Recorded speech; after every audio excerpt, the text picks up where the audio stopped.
Welcome in to this pick a crystal, but soon to be pick a card when I get cards for each readings on who wants to connect with you and why.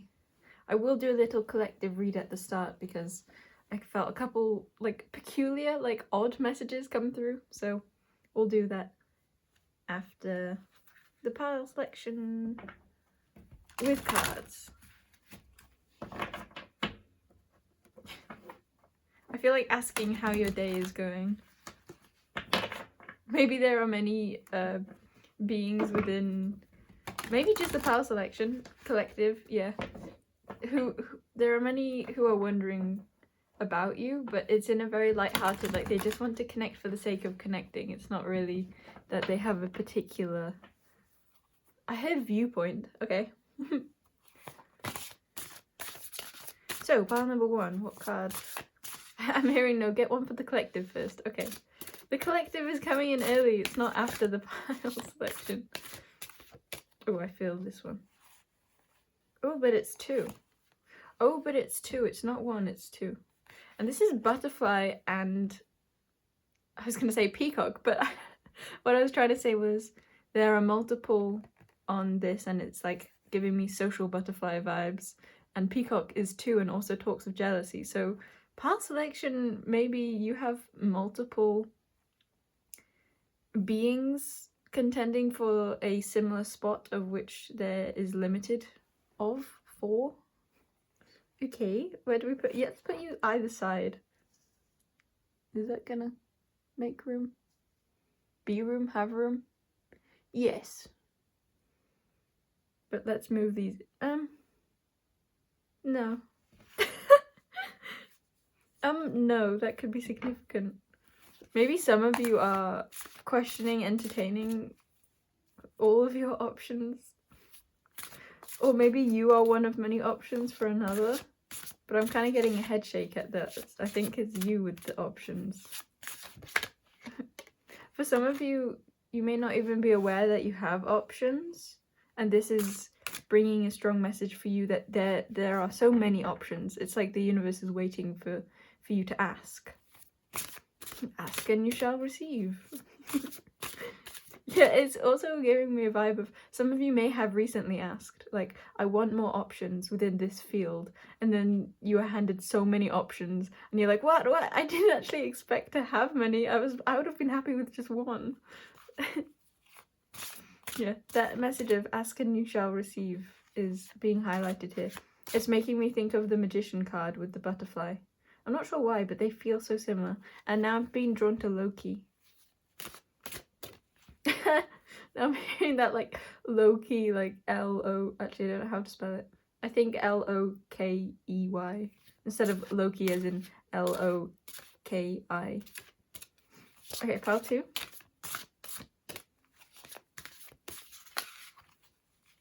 This is confusing. Stop, get out of the way, you two. I'm choosing that they're going to the side. So some of you may be feeling like the universe has handed you maybe what you asked for and now you don't want it and you are maybe unsure if you can choose for yourself. You can completely choose for yourself. What is the universe if not you? What are your guides if not there to support you and your desires? Your own life. 'Tis your life, not theirs. It's okay to be strong-minded or strong-willed or it's okay to have a will that is not of those around you, even if you view those around you as having more wisdom or more perspective than you. Yeah.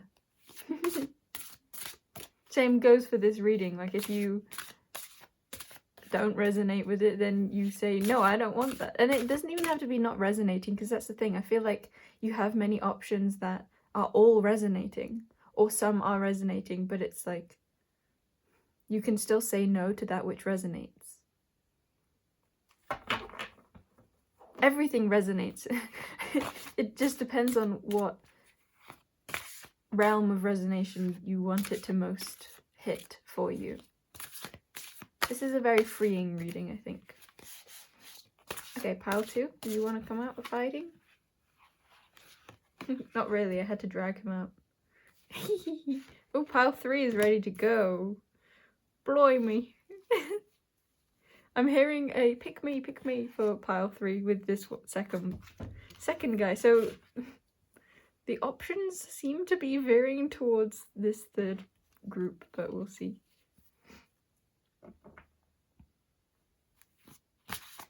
I also want to note that I had this green crystal in my pocket for myself, like for a while before deciding to have crystals for the pile selection, and I kind of remembered, I was like, oh yeah, I can use that, so that's significant for pile 1. Pile 2's, it was like I had to get a certain perspective in order to be able to see it, and then when I did see it, I was like, oh yes, of course it's you, even though I was still a little unsure when I was thinking that. So that's pile 2's message. And pile 3 is as clean as it looks. It's pile 3 is an exciting one. Pile 3 told me, well, the crystal, this clear quartz cluster told me, along with another crystal, my obsidian, like they wanted to be used but not yet.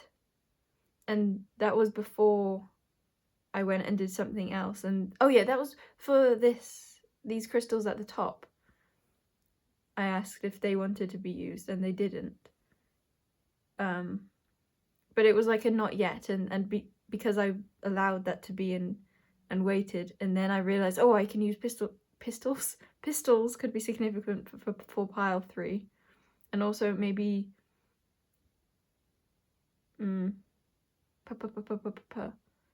like some sort of dissonance with communication.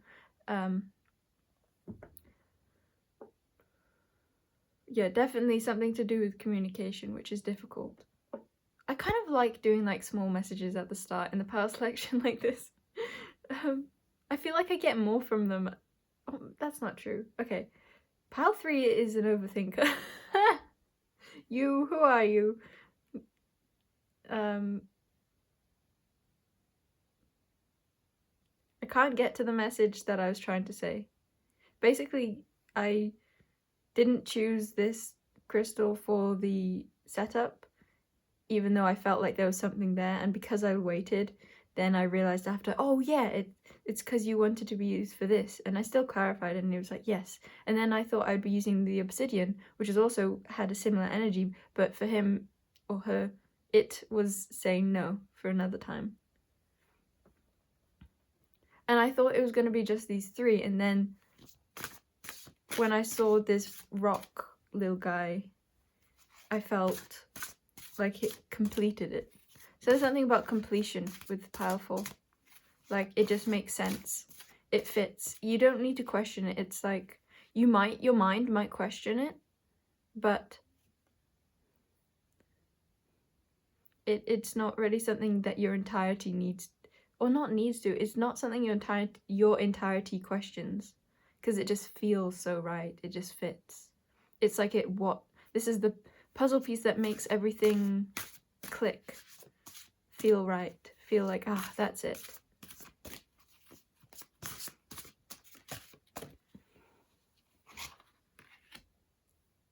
Very, very solid, sturdy, knows its place. Okay. They're not even in the view. Where am I? Here are the 2 collective. I think that's it for the collective reading anyway. Interesting.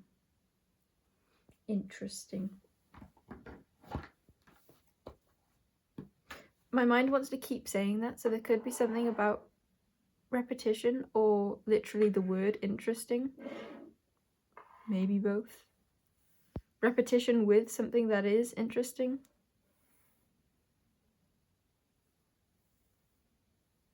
We've got to hide this sneaky second under pile 3s so that the pile selection people that come in later don't know. It's our little secret. It's mine. Okay, how's that looking? It's slanted, but I don't really care. Maybe the crystals go on top though. How does that look?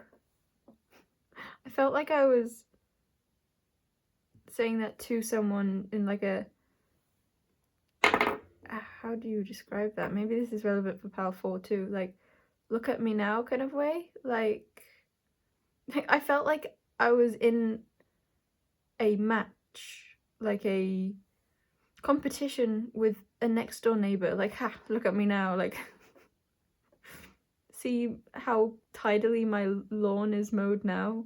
What do you think about that, Greg? Like,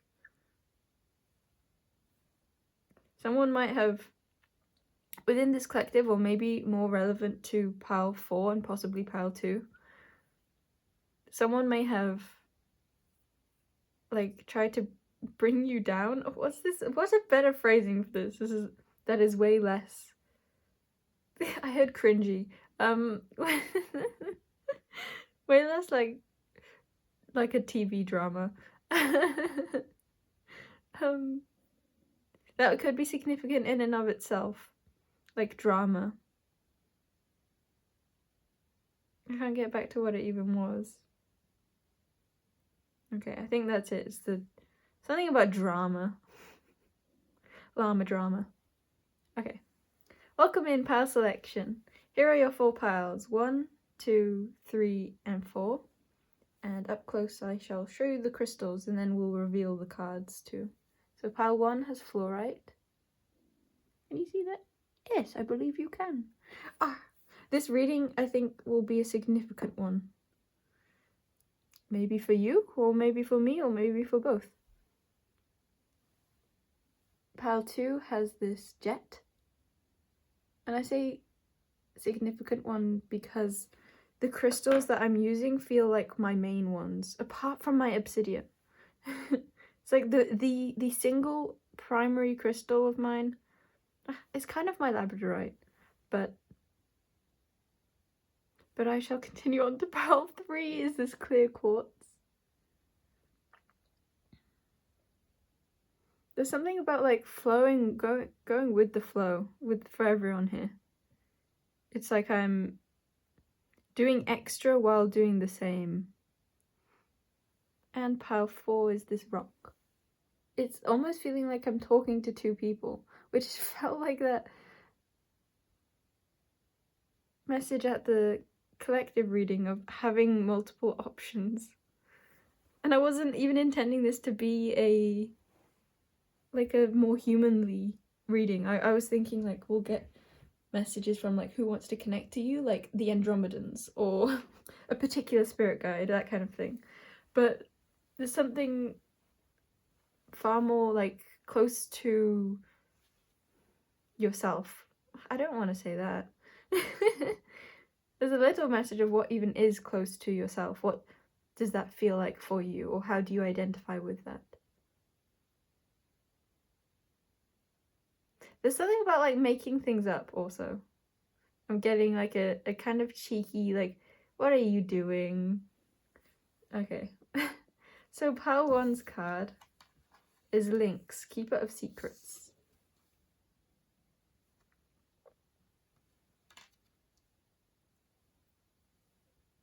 It's like his face. A fluorite place. You know how like people cover like the body parts that are naked with crystals in readings? It's just like, I'm like, oh, don't look at the face. There could be something very significant about that for pile 1. Like there's either them, like you, if you're a pile 1er, or the ones that want to connect with you. Like they don't want to be seen, or they don't want their face to be known, or they're insecure about their face. They think it's something that shouldn't be seen, or they just don't want it to be seen. They might not be happy about being in the reading. That's hilarious. And a little sad. So pile 2's is, I was trying to show you the crystal, so there's something about like opposites, or showing the wrong parts with mastery. With eagle, again, I said the wrong thing. Pile 2's someone might have said the wrong thing. I'm gonna cover the mini eagle. It's like they think they're the small eagle and that they can be completely hidden. Because this was the one that the cards didn't want to come out either. They think they're completely hidden, but it's like what you see is the entire zoomed in version, which even has an image of like a tiny them in their eye anyway. I love that. You know what? And because of that, it's like once you've revealed that, then it doesn't need to be hidden. Okay, pile 3 has moose with wisdom and tiger with fire. I felt like tiger and fire were gonna rhyme, but then they didn't. Tiger, fire. I mean, they have could be significant. Something more than. Yeah, I feel like pile 3 got more than they asked for, or more than they bargained for. This crystal can sit in the antlers. Something about, yeah, it's like what you've received is kind of weighing you down. Like how, it's like something that you love, something with a lot of energy. There's like, that it's like something you really want, and yet there's like, because there's so much of it, you're like, and it's kind of becoming a burden, even though it's something you love. It's like eating too much chocolate will become something that's painful, and it will then kind of slowly become, actually, I was gonna say it will slowly become something you don't love anymore, but I don't get that. I get that it's always going to be chocolate, it's always going to taste good. It's just determining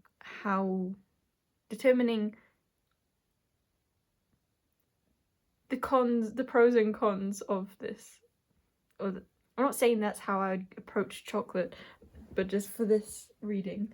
This one is like very fiery, even though, yeah, there was fire underneath. I was gonna say, even though the mastery, the eagle, I keep saying the wrong one for pile 2. What was I saying? The ancestors speak through you. I was trying to say, or I saw it like, the ancestors speak much through you. Because this doesn't have to be like humans. This didn't have to be human options or options of the species you are a part of. It can be literally like, hey, I want to connect with one of my guides. And then it's like 5 guides come through really strongly and you love them all and you're like, this is a lot. Okay, pile 4 is dragonfly with magic. I just want to hold pile 5. Let me hold you. I embrace my transformation. It's like I want to get into that already. I really want to get into pile 4. And that's significant for 4. Pile 4. The number 4 could also be very significant. I don't even want to put this rock on. It's like I don't want to cover any of it. Oh, boy does that of pile 4 really value pile 4. It's like they don't want to cover any of you. Who would want to do that? Who would do that to pile 4? My special pile 4. That's what they're saying. Okay. I kind of love this. It looks like a story. I feel like I'll probably use this for the, what would you call him? Thumbnail. But it's like out of place. I love it. I love being out of place. There's no such thing as being out of place. Cool. I wasn't expecting that kind of intro. Shall we continue? I'm kind of enjoying this energy. So why not? Let's get more cards. Those who have already skipped to their piles are missing out so much. And I wasn't even going to say that. But that's what I will say now. They're missing out on this fun energy. Or maybe it's because they're missing out that there is fun energy. Because maybe all the gooba doobas, all the glumpas are the ones that left. What was I actually going to say? I wasn't trying to say that. Okay, let's get a card, or several cards for pile number 1. When I said let's get several cards, I was like, oh, now they won't want any. There's something like Aquarian about pile 1. And when I'm saying this, I wasn't really knowing who I was talking about for some of them. I guess it's pile 1. Yeah, pile 1 feels like I don't know if I'm talking about you or about them. So there might be some mirroring going on. Or just similaring, let's just say that. It's like this one doesn't even really want to be used. It's like, okay, if you're gonna make me have one, then I'll use it, but otherwise I would choose to not be there at all. Yeah, it's like Lynx is we're in silence and solitude, very solitudal, very like out of society, very not seen. It could also be that they could be a spirit guide that wants to connect with you in this one. So they might have a body that they wouldn't want you to see if it's like too fear-inducing.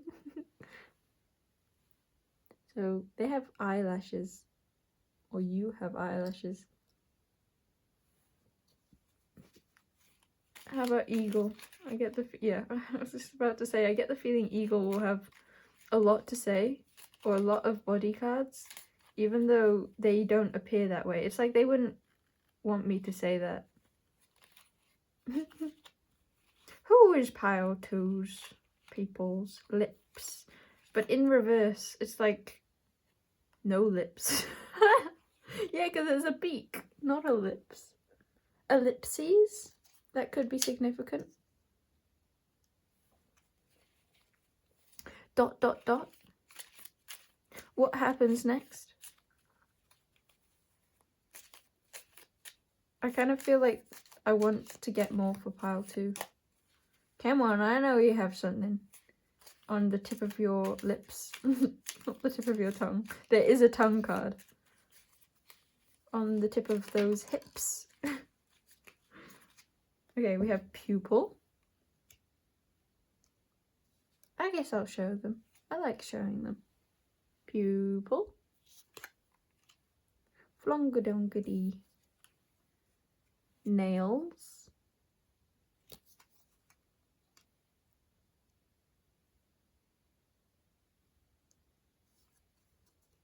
And skin. There might be something about missing out with pal this one too. It's like I can't say their name. It's like I'm not allowed to.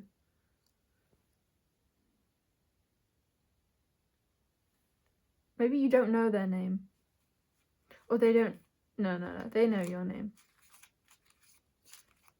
What was I gonna say? I was gonna say something along the lines of skin. It's like the white both came in opposites and the browns both came upright. So it's like the feminine is upright but the masculine is upside down.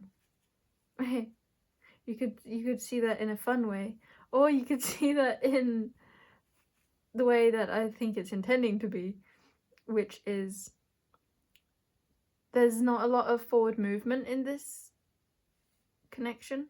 I wasn't intending these to feel like connections so much as like messages from like literal collectives or beings who just want to connect. I'm getting really muddled, but it's like they don't feel like muddled in their communication. They just feel like they don't know what to say, but then when they do know what to say, they'll know exactly how to phrase it. Lips and skin are in reverse and pupil and nails are upright. It's like they feel like it's okay to be deep or to be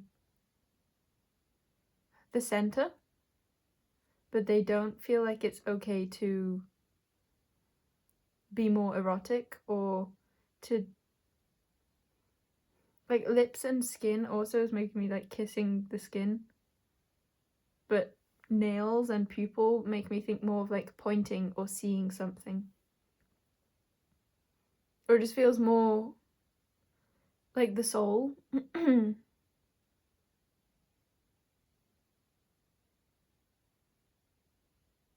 Or like that's what they're getting stuck on. It's like they're getting stuck. No, that it's like they know exactly that they're stuck on the soul, but it's the skin and lips that like toss them inside out.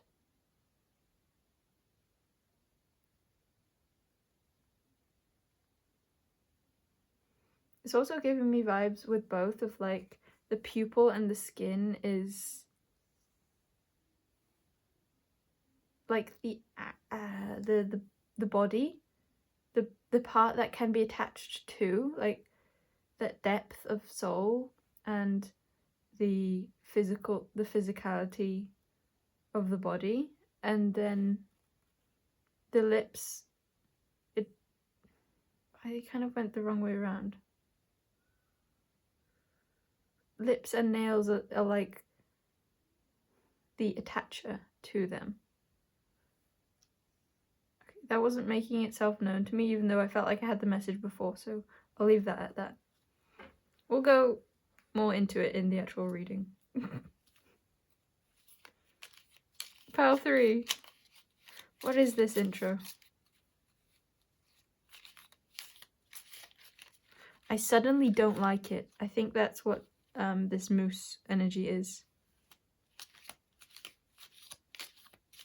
I suddenly don't like it. There's an energy of like, get it off me now. I've had enough. This could be in the spirit realm also. I feel that quite strongly. Like, too many energies attached. Shoulder. Yeah, it's like become a burden.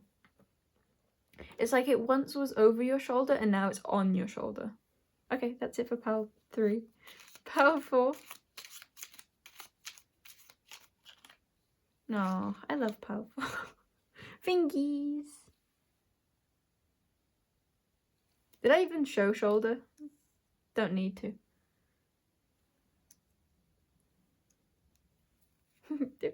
I feel like I can keep doing that. Like I can keep maneuvering it. Pile 4 is like, they recognize that no matter how they touch you, you will remain yourself. You will remain beautiful. And yet it's like they have somewhat of a distance surrounding you. But they like it that way. They like being able to see all of you. Okay, any more? I think they also recognize that you need space. They don't mind giving you that. They feel like they really answer you. Like, if you ask them a question, they'll answer it. Like, forehead. The way the cards were coming out, it was like, once I've finished saying my thing, then they'll speak. They don't speak over you. They listen to you. They're very intentional with the way that they communicate with you. So, forehead. I think we'll get into that in the reading, but it feels very like the rock. Armpit.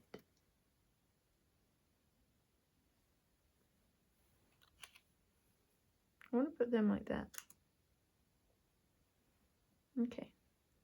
Okay, that's your pile selection. See you at your readings. Go on, Scoot. Off you go. Get out of here. What are you still doing?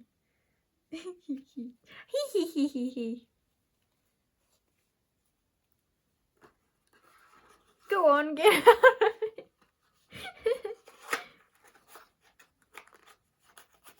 I can sense a watcher. I can sense someone. Scent. I can smell them. Let's get... See, everyone who is obedient has left by now. So we've got to get a reading for those who are disobedient. Just a little one. Just a little one. Who's left? Left? And who's right? Who's left? Who's gone? Who's appeared? Who's... Frog? Frog could be significant for you. Yeah, that's like the jumping in and out. There's something about jumping in and out. With you. 10 of Wands. But it's kind of like it wanted to up and down and up and down. And Queen of Pentacles is like the opposite. It's like she can hold her own. She has... I'm feeling like, yes, she has a lot of responsibilities. Full stop, actually. I'm being told not to hone in on the other part. You have a lot of responsibilities. You have a lot on your plate. But with it being like upright, upright, upright, it's like you don't know if you need to continue it with it or not. Okay, so what's the guidance? Take it step by step. You may be trying to like look at the entire roster, the entire... I'm getting like another food analogy. Do I just like food, or I feel like food has been coming up a lot lately. It's like you're a chef who has to make the entire menu of like, I'm just seeing like one table, like a really, really long table, and it needs to be filled with all this food. And instead of looking at the entire thing and trying to tackle it all like at once, just taking it bit by bit, like meal by meal or ingredient by ingredient, just knowing, it's like you already know all the things you have to do, but you're looking at them all instead of just at the steps that you know that you'll need to take in order to complete it. So it's not necessarily a guidance to like drop any of it. It's more of, yeah, look, you can handle it. Yeah, you can handle it. Cool. You can handle it. I like that. And it will be worth your while, even if it takes a while.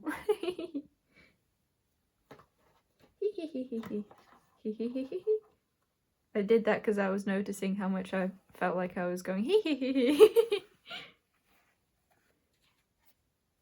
I wonder how that is relevant for you. For you singular. For you multiple. Can you see the gnat under the citrine? I don't think it's actually citrine. I think they fake told me it was citrine. But I want to know what it is. It might be a type of calcite. I don't know. That could be significant too. 2. Okay. See, look, I'm actually packing away now. That means you have to go to your pile. What if you don't have a pile? You have a pile. Oh, look who just appeared. See, as soon as you had to decide that you do have a pile, then your pile appeared. And maybe you could swap out that word pile for something else of more resonance for you. I feel like you should be a number. I'm being drawn to how it is a name. You. You-san, you-chan. You-sensei. You-sensei or Yui-sensei could be significant. Hey, look. I said sensei and there's mastery here. And pupil. Ha! Ha! Aren't I an intuitive one? This is going with your message of that you have a lot to handle. It's like you are completely capable and you can pat yourself on the back. Because I'm getting this very like humble, oh, like petite energy. Like I don't know if I really can, or I don't know if I really live up to that big of a deal or that big of a something. Even though you're literally the Queen of Pentacles, like it's fully in your capability. It's like you're trying to pretend as though you're not as grand or capable as you are. Okay. It's like you expect it's like you're almost walking into something, like preparing to stumble, or like, it's not even like a preparing, it's like you, like, not like an just in case I stumble, it's like a, I am expecting to stumble. I don't think you recognize who you are. You're the frigging Queen of Pentacles. Who are you? Yeah, you, that name, you. And that bringing me back to the sensei, it's like you are a master, you are the teacher, you're not the pupil, you're the teacher. You can do this. I don't even want to say you've done this many a time before, because I feel like for some of you, this is an opportunity that is a first, but it's not like the first time for you to do this area. They could have newness to it, but you're not new. You're not a beginner. You Yeah, I'm gonna bring you back to sensei. Sensei teacher. Okay, / master. Know who you are. Open those eyes. Okay, welcome in pile number 1.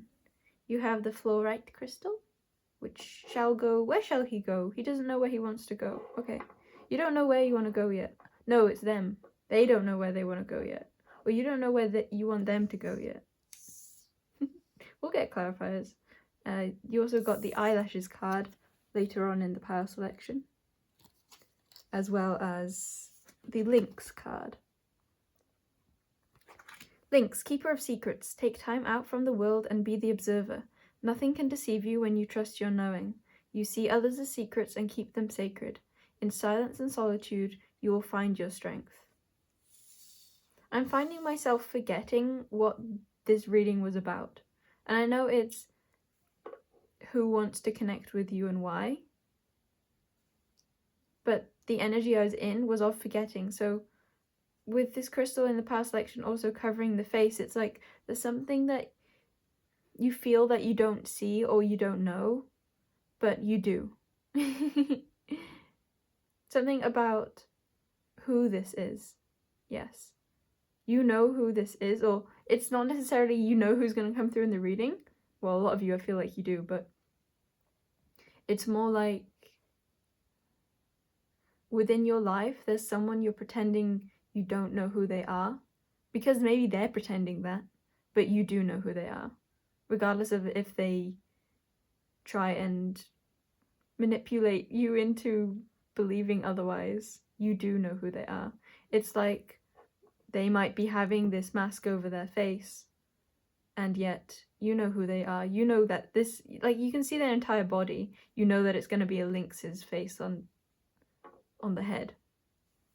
Okay, I'm being drawn to reading a bit of this card. So invisibility, yeah, it feels like who wants to connect with you? Someone who is pretending like they don't want to connect with you. Or they're just very hard to grasp, hard to put a finger on. But not for you. You don't find it hard to put a finger on. Eyelashes is bringing me to a very like intuitive sense. It's making me think of the clairaudience, like the ears, the tufts. But it's interesting that eyelashes came through. Like, why am I being drawn to eyelashes being connected to ears, even though there's literally an ears card within this body deck? And I think the reason is because for you, your senses are interchangeable, but also it's like you might not have facts as to why. You know what you do about this connection, about the them for you, about the who, I mean. But you know what you know. Yes, you may be using your eyelashes to hear, but that doesn't mean that what you're hearing is any less valuable or any less real, any less on point. There's something about that on point. You're right on the money. You're right on the dot. You're hit the nail on the head. Yes. And that is probably why I heard it's so painful for them. So there's something about this being difficult for them.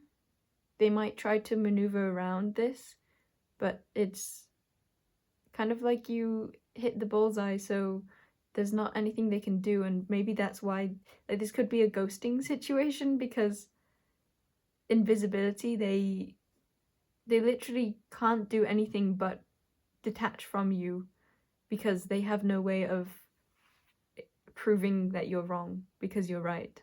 Something along those lines. It's a very simple situation, and yet I feel like they could be trying to complicate it. But I feel like you're like in your throne, like you know what you see, you know what you know. And so it is. I feel like that's the front portion of your reading. We might even get another card for who else wants to connect with you. That might have just been a side thing that we needed to get off off the chest, off the front, off the eyes. Yeah, it's like they have possibly brought a film over your eyes, trying to make it so you don't see the truth, but you already knew the truth. It's like that message again of like, okay, if they put film over your eyes, then you'll just use your whiskers to see. There's something about your footprint too. You left more of an imprint than they're letting on. I think that might be the primary thing. I felt that hitting. You left more of an imprint than they're letting on. You know the imprint that you left. You know the imprint that you left. Invisibility, I saw science then instead of secretive. Yeah, it's like the actual word, the truth is that they're being secretive, but they're trying to use, or they have used science, logic, to try and make it as though it's not them being secretive, it's just them being logical, or like these are the facts. It's like they've tried to lay out the facts, but the truth is that it was just them being secretive, trying to hide. Yes. Okay.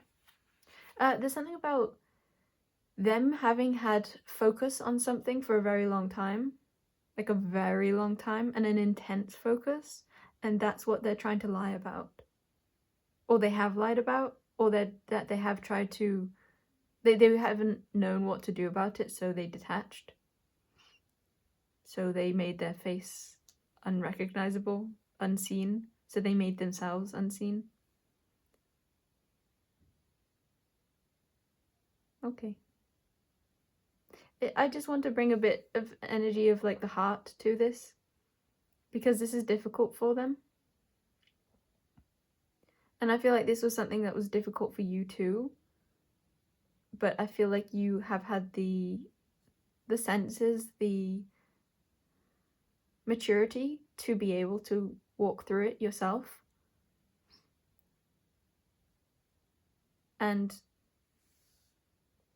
the compassion wants to be brought to their hearts, because there's just a little message of this is really hard for them. They don't really know what to do. They don't know how to live anymore. They don't, not necessarily live like that extreme as in their life, but it's like they don't know how to cope or how to move. They tried and they failed and they don't know what to do anymore. It's like they were stuck on something for so long. This could be a thing, a being, you, or a mindset. And I think it's, even if it is all those things before, it's only because, or in addition, it is a mindset that they're stuck on. It's like this mindset makes it hard for them to see clearly and hard for them to know where to look next.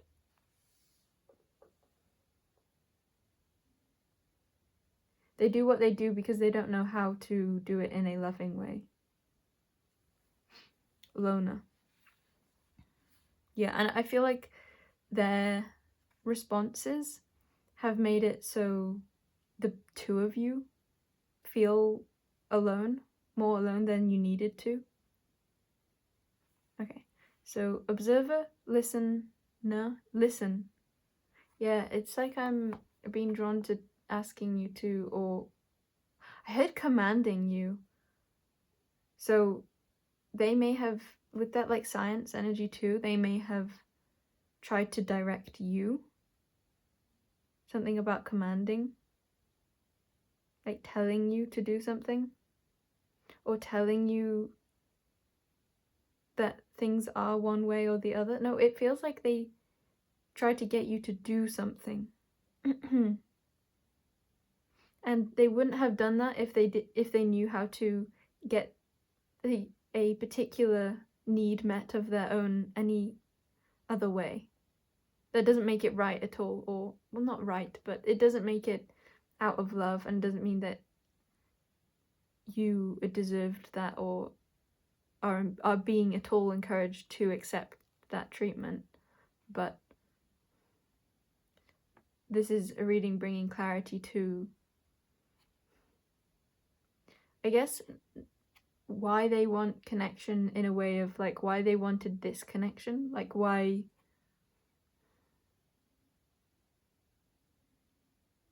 they went about it in that way. Because they felt that they would lose you if they didn't. It's like they felt like they needed to have a degree of authority over you, otherwise you would leave. And they didn't want you to leave. But they didn't know how to care for you in a way that was loving of you, that would allow you to stay on your own accord. They're at like a push and pull within themselves. It's like they themselves just want to be soothed, and yet they wouldn't be able to just ask for that. It's like they would need to take like 10 steps within their minds of how to get that, and to focus in on that end result of being soothed. They have a lot of patience, I'll say that. And I think you do too. But I feel like your ability to move faster than them was what triggered the wounds within them, that they felt like they couldn't keep up with you, and thus they felt like they needed to come up with a plan so that you wouldn't go as fast as you can or want to. I'm told that's it for this. Okay. So I don't feel like we're gonna look at other options, not other options, of other beings who want to connect with you. This feels like a past or present connection that you will be able to identify quite clearly. And so let's get more into it. So who this is, let's get a card for that, a confirmation of that. I think you'll know though. Some of you, it might be in between a few people though, so let's get cards to clarify which one. Something to do with witches or games could be significant. And hunt like I'm being drawn to the game Witch Hunt. So like hunting, chasing. Darkness, the woods, a lake. I think maybe a big one, fear. You may like even have them in your mind as the one who is afraid. Okay, so who is this? Let's get a confirmation of that. Who is this? To pile one. I heard 2 pile 1. 3 of Cups in reverse. An old friend. A friend no longer. Yeah, Devil and Knight of Pentacles. They move very slowly to the point where they didn't move. There was a lot of potential here. It felt like you could see you're forever with them, and yet even the boundary of friendship wasn't really developed. Like,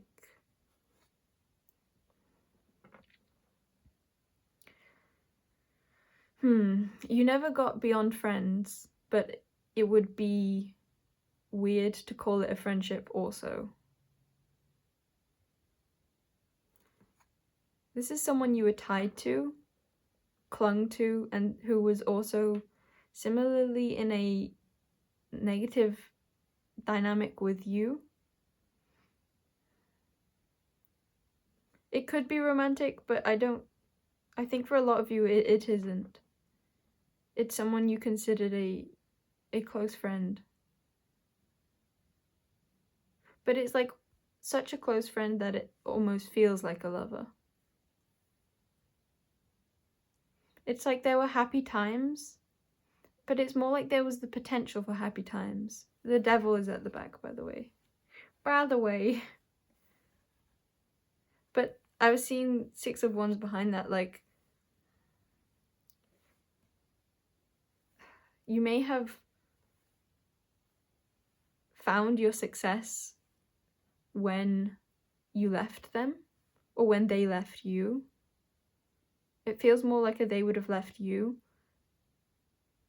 because of the whole you hit the nail on the head and that was too painful for them.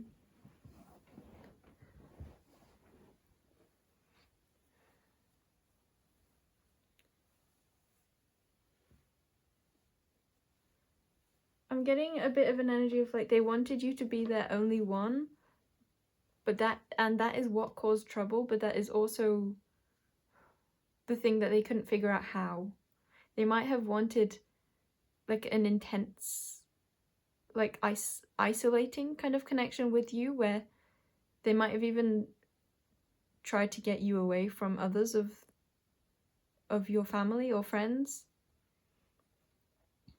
They wanted maybe a kind of loyalty that didn't allow for you to feel as free or as playful as you wanted to.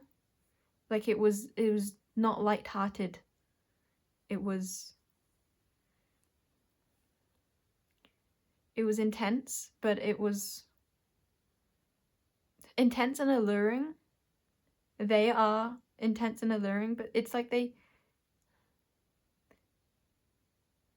what they were offering was under the guise of being best for you or what you wanted, but it was with so many like afterthoughts, not afterthoughts, like what are those things, like conditions in terms of terms of agreement kind of thing. It's making me think like you signed up for one thing, they were presenting it like a playful, fun connection time, but then in the agreement that is in the like tiny handwriting is, okay, but you can't have any other friends, or we have to do this, this, and this, and if you can't do this, then this, and this. I don't know, the trail continues. There's definitely a degree of obsession with this, which is maybe why you feel almost like out of it. You may have felt left out in this connection, and that may have got to your mind in a way where you questioned whether they even liked you. Because I think they might have even convinced themselves that they don't like you, or that you were the problem for not complying. I'm just sorting through my animal deck. We'll get some more cards.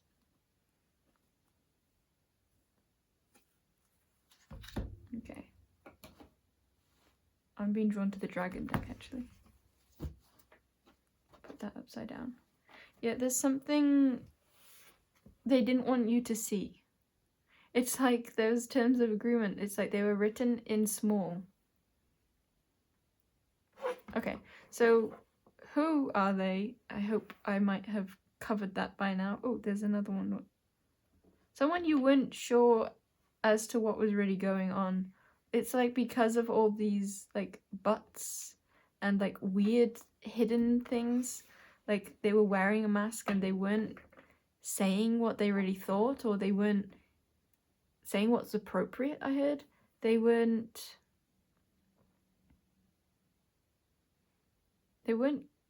expressing what they were actually offering you, the kind of connection they were actually wanting with you, or they were actually giving, was not what they were saying, or not what they let on to be.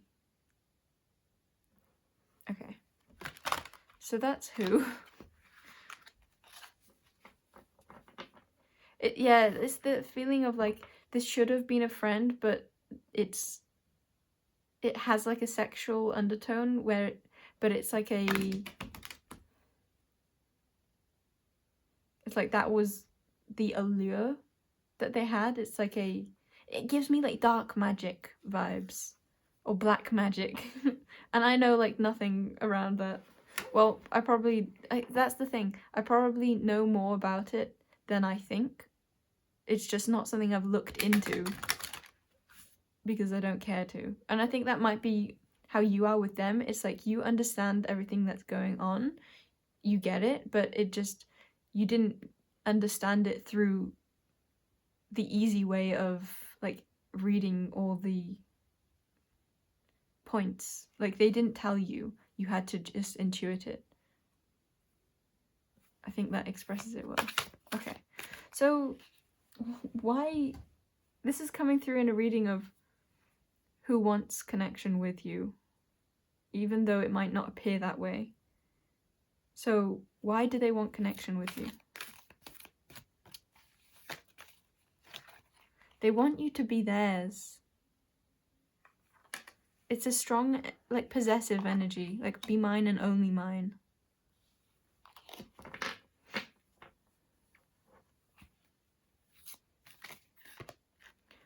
Works with you to clear, but it's like they don't, it's like, I can see that being in a very healthy dynamic if that's how both parties feel, or if it's not even how both parties feel, it's like,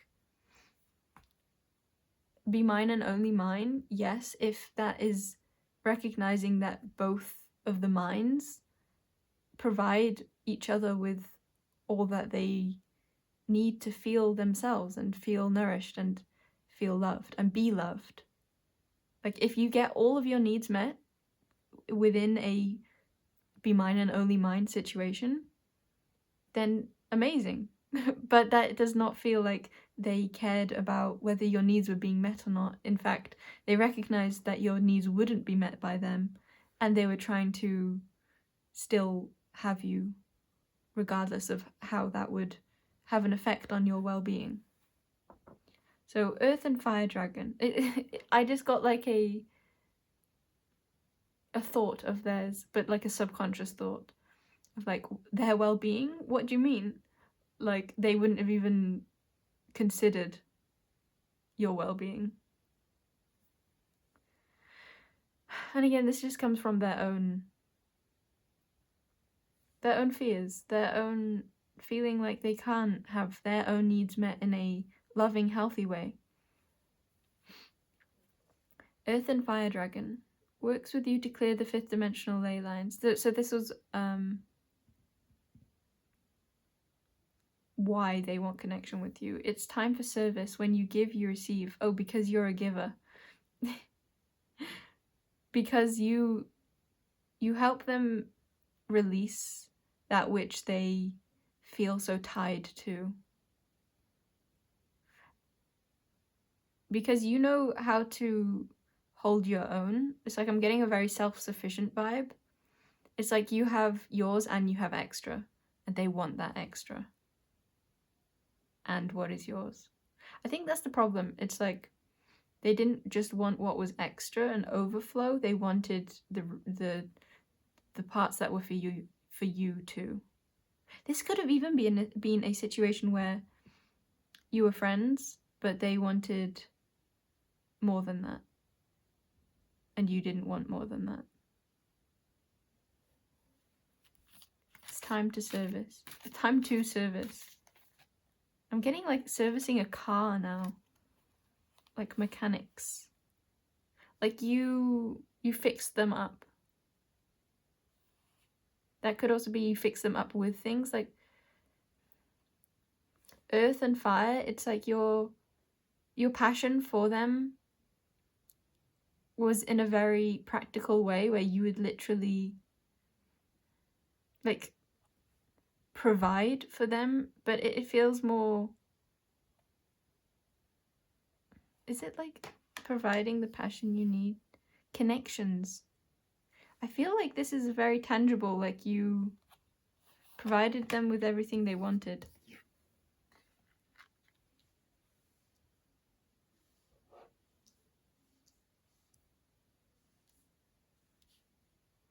Golden Orange Dragon. Expands your light for ascension. Be a peaceful warrior. Help those in need. Yet they feel like they were in need of maintenance. And you were the mechanic who was able to provide that. Help those in need. Remember your magnificence. Remember your maintenance. Dark Blue Galactic Dragon helps you listen to the voice of the universe. Ignite the codes of the universe. Ignite the codes of your master blueprint. Access cosmic wisdom and enter higher service. all three of these talk about service. And this one talks about a blueprint. These ones have writing on them. And this one has like runes too. Which is all making me feel like you are a major giver and they love this. And that's something you can love too. I'm not trying to say that being a giver is a bad thing. This is just why they want connection with you.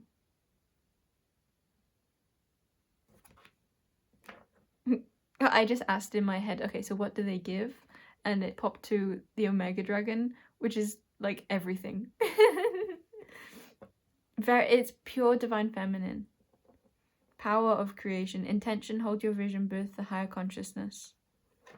And it feels relevant to this. But earth, it's like you ground... I heard heaven on earth.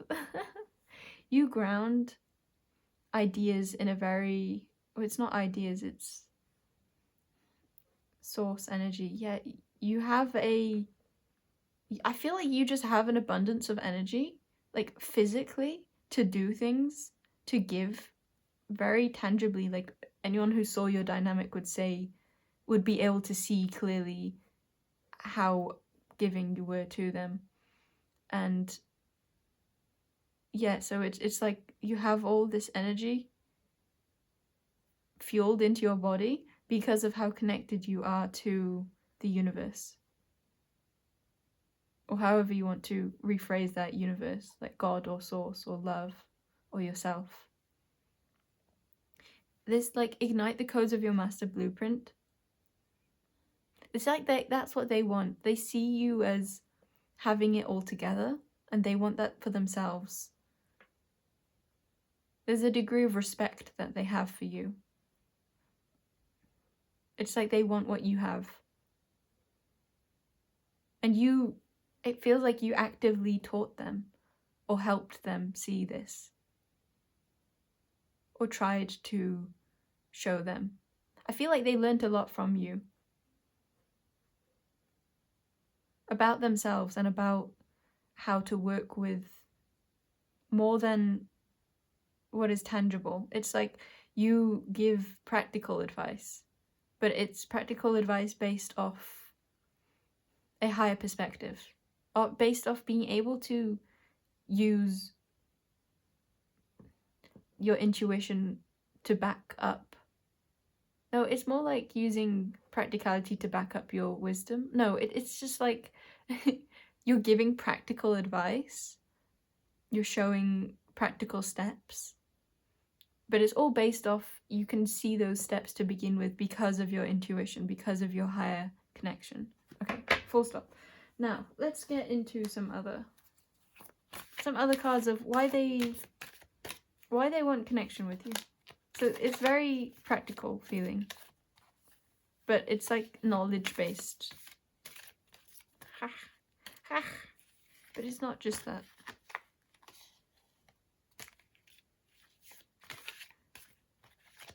I'm seeing it play out in a lot of different ways. I think you help them with like a wide range, but it feels very spiritual. Like you help them ascend, like you help them get out of their own way. Yeah, mastery. Eagle sees opportunities courageously.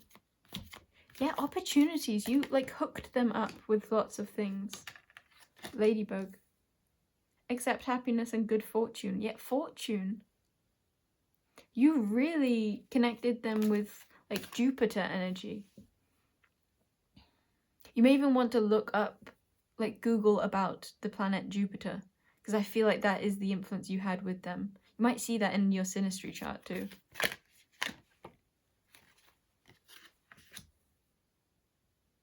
Guinea pig, do your part to illuminate the universe.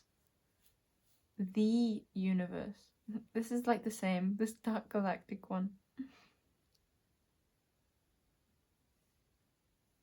Let's put these under because they feel the same.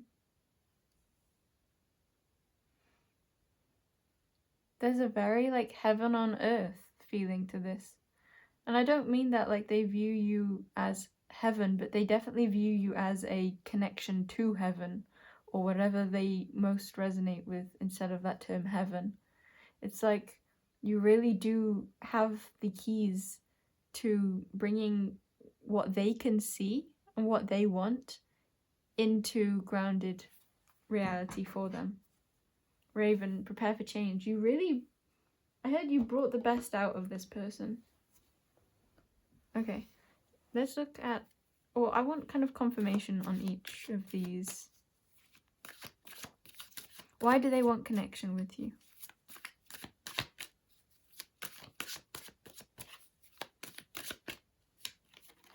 It's like kind of wanted to come out because you make them feel worth it. You make them feel like a king, like a king of wands. Like they have all the power to create what they want. They feel like the world is so much more open when they're connected with you. It's because you, I think they have like a vision. They can be in their heads a lot, or they can dream up a lot, but they don't necessarily always know how to get after that which they dream of.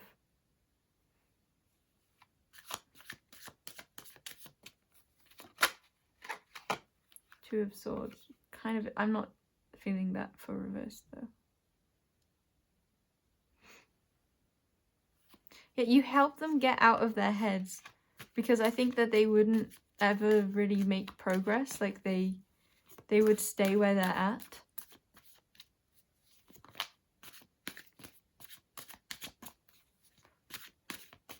I think you show them the third option. Or you show them that the options they have aren't as fear-driven, or they... Like, you just get them out of their heads and into their bodies.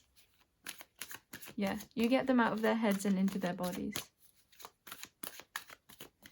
You make them want to go after that which they desire. Or it's not like want to, it's more like you inspire them to feel like they can. You give them the energy too. That's why they want connection with you, because you inspire them.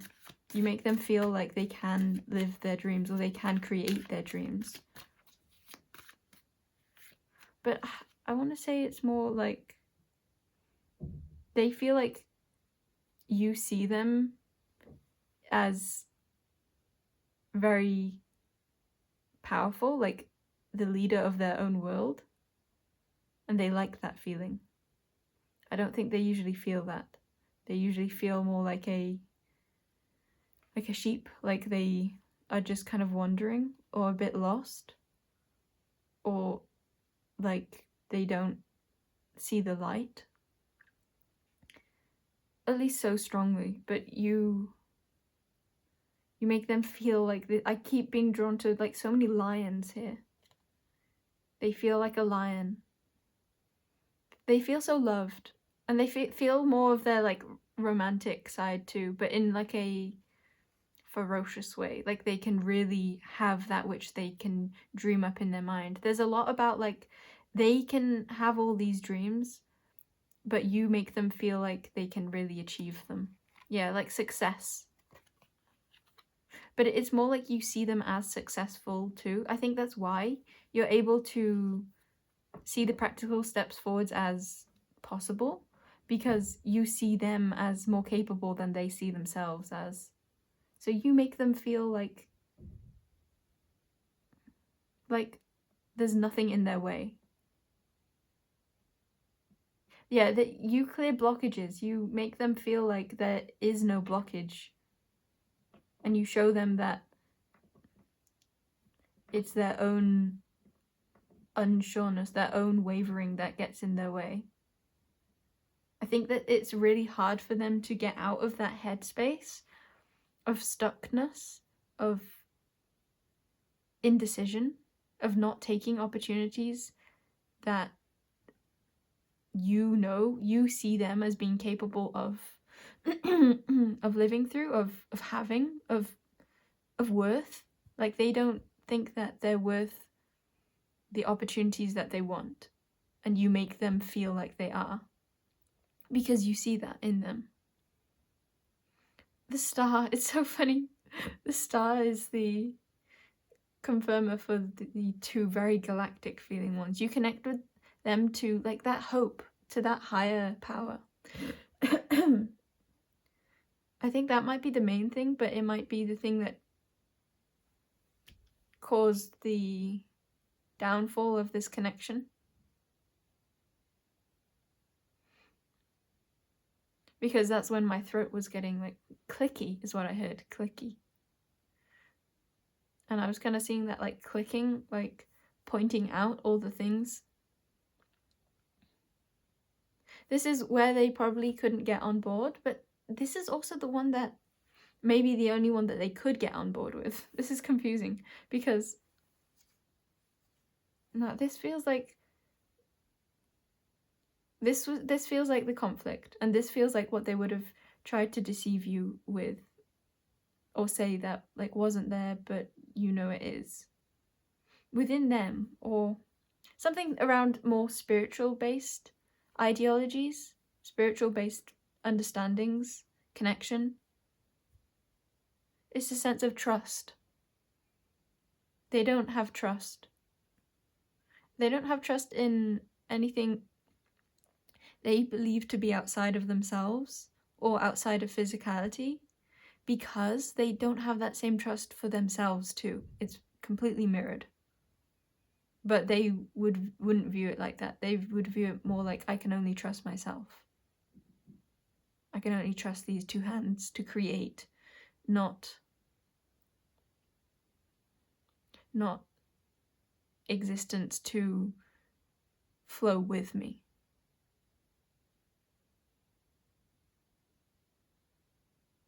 I feel like I haven't spoken enough about you, pile number one. So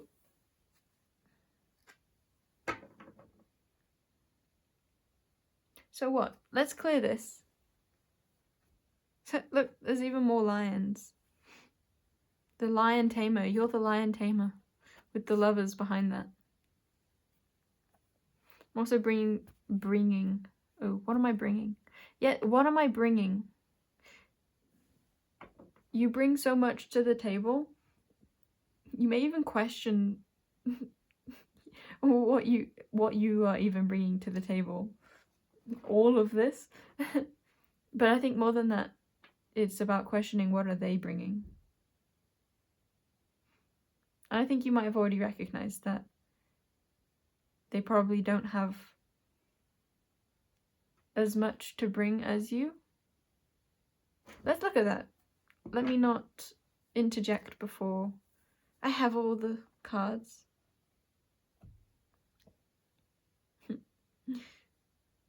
Why? I feel like that's you. It's like you're trying to not form an opinion until you know all the puzzle pieces.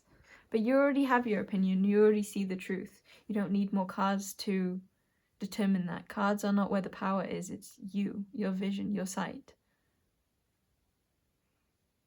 Every single thing can be perceived in any single way. So it's about choosing which way do you already perceive it as. This is a message of not focusing on the cards on the table, but allowing your own knowing to be at the forefront. Allow your own knowing to be at the forefront.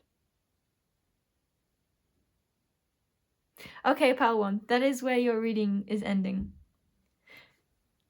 Even those words felt like they fitted. Your time is up. And what time is next? Pile 2.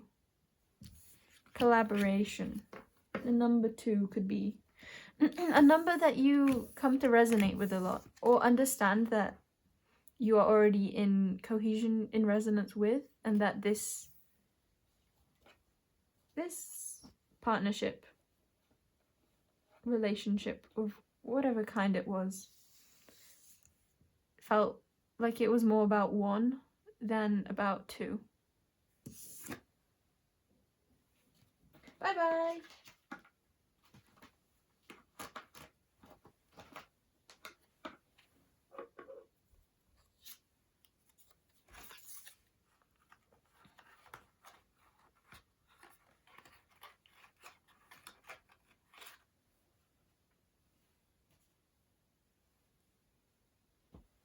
So how long was that? I like looking at how long things were.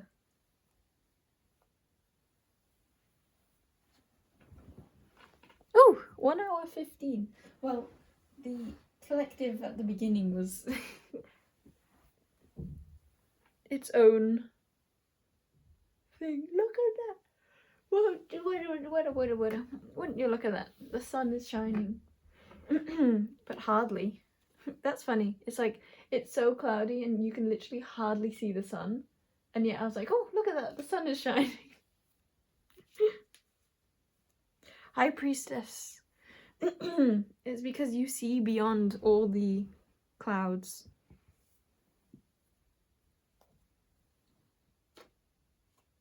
You see beyond the fear into the truth. I think into clarity is something that would resonate more. You see beyond the fear into clarity. You have clarity. I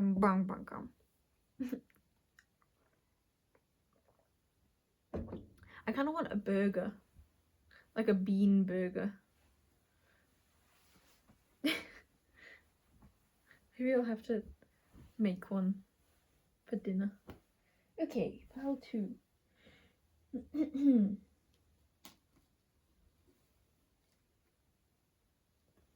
Ah!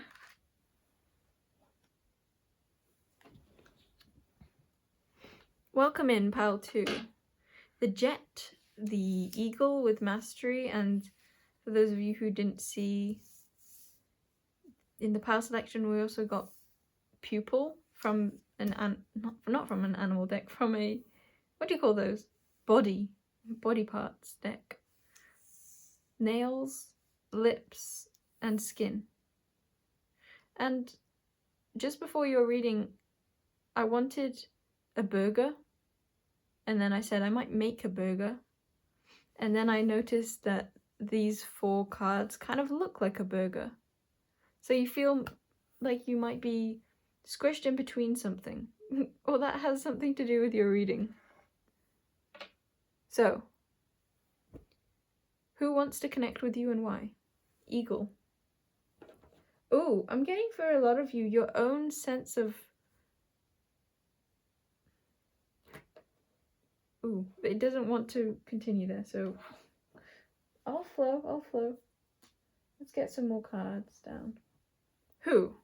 That's what I want to know. Who? Maybe some birds. Birds and burgers.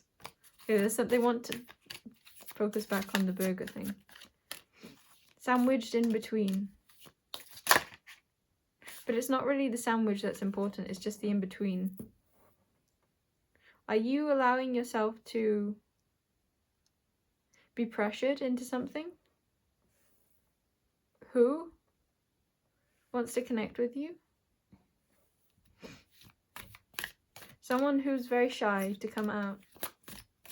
You can see all of them already. That was the message at the pile selection we were getting, that they kind of wanted to hide their entirety, but you could see so much of the main part of them, and through that it's like your soul, it's like you saw their soul. You could put your finger on exactly who their soul was or is, and from that expression of that, or them clearly seeing that to be true, that is when they allow themselves to be fully seen. But right now it feels like they're afraid. Who wants to connect with you? And I almost got an image of like this dragonfly eating the mouse. And the dragonfly is who they become, I feel. Who they will become. In order for them to communicate, or in order for them to make themselves more known, or feel like it's okay for them to come out of hiding. They might have to wait until it's darker, or until there's less intensity. They're very sensitive. They're so very sensitive. They're very intelligent. They might see more than others think they see, just because they are very shy or very unsure of themselves. They really would rather scutter away. And it's not like a scutter away to be the observer. It's like, no, just get me out of this situation. They might fear you, to be honest. In fact, I think they definitely fear you. And that might make them not want a connection with you altogether. But who it feels like they become is they eat that part of themselves. Like, I was literally getting an image of the dragonfly eating the mouse. And I questioned, like, is that you? But no, this is them. This still came under, who are they? They really do have a sense of mastery where they will recognize their own fears and they will overcome them. They're very diligent. They're very in love with the chase, is what I heard. But I'm kind of seeing that as like the chase of themselves. Like they've got to catch themselves. They like catching themselves in their own act because it allows them to ascend. It allows them to become even more in alignment with who they really are. They feel like they really value, they might call it self-development.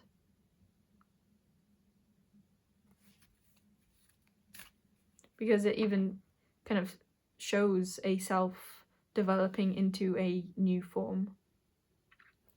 So the first card feels like a small animal. Then the second one feels like a mightier animal, or like a magical animal, or it's like a higher evolution, but it's still in the scale of animal.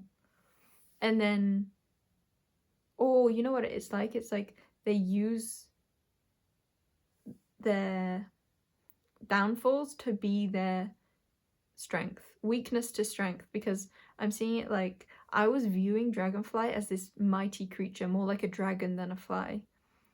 And then I realized, wait, dragonflies might actually be smaller than mice. And, or at least they're like the same size. So it's like they never lost that part of themselves. It's just that they magnified it to see what it really was.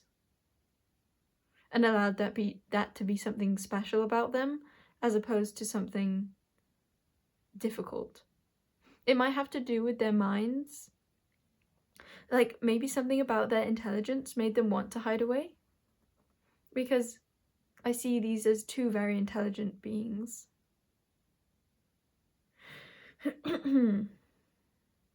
It's like they might have wanted to hide away because of what they had to say, or because of their thoughts, their thinking, their mindset. But then they realized that either that wasn't a mindset that they needed to continue with and they shifted that, or what it feels more like is that they understood that this is actually something that they love about themselves, or this is something that can be seen and can be appreciated. My throat is getting very like crackly when I was talking about expression and their minds. So I really do think it's something to do with their perspectives or their beliefs or what they have to say. Okay, so then it was like the primary in fear animal, then the masterful animal, which is reminding me of the magician, like this, I don't know what to call that, but it looks like a, not even a magician's wand. It's got like two sides to it, a balance. It's like they found equilibrium within their own minds and allowed their own brains to blossom. I like that I used brains then, because then it alliterated. There is something of like a crackly, like to do with their minds, or just to do with them, maybe in general. Maybe that's how they're feeling. Okay, but we have them as mastery. I love that still. And I might read that in a bit. So the small animal to the, yes, small animal. And then it goes beyond an animal and to beach, like a literal existence. And this is what feels like that mastery eagle bird card, because there's 2 birds on this too. Or 3 birds actually. One is the center, one is the definition of the 2. The definition of the 2, that could be a significant phrase for you, or surrounding them. Okay, so that feels like who it is.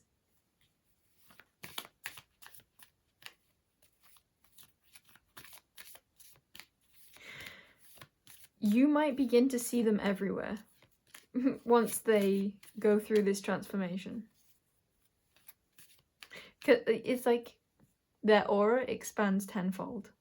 Because they're no longer a singular, they're now taking up so much space. And in the pile selection, we had a message of like, at first they were hidden, but then once they were seen, or once they accept something, then no part of them is hidden. Okay, so why do they want a connection with you? We'll get these cards for that too. Or maybe there's just one that wants to come through. Yeah, spider. That's giving me a bit of that everything energy. And slug at the back makes me feel like they see something, like a potential, because it's like slow but steady wins the race. They feel like you won't rush them. That's one thing that they like about the idea of a connection with you. They feel like they can like have a day-to-day life, like be at ease, explore also.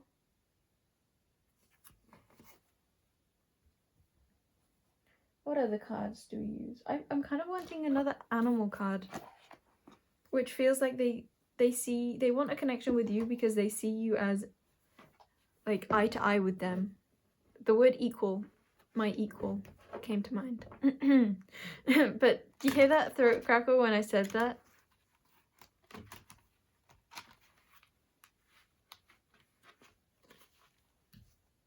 It's either something they don't want to express or they don't feel it's true. I'm actually kind of seeing like a huge spider eating this mouse, but this spider feels in line with the dragonfly.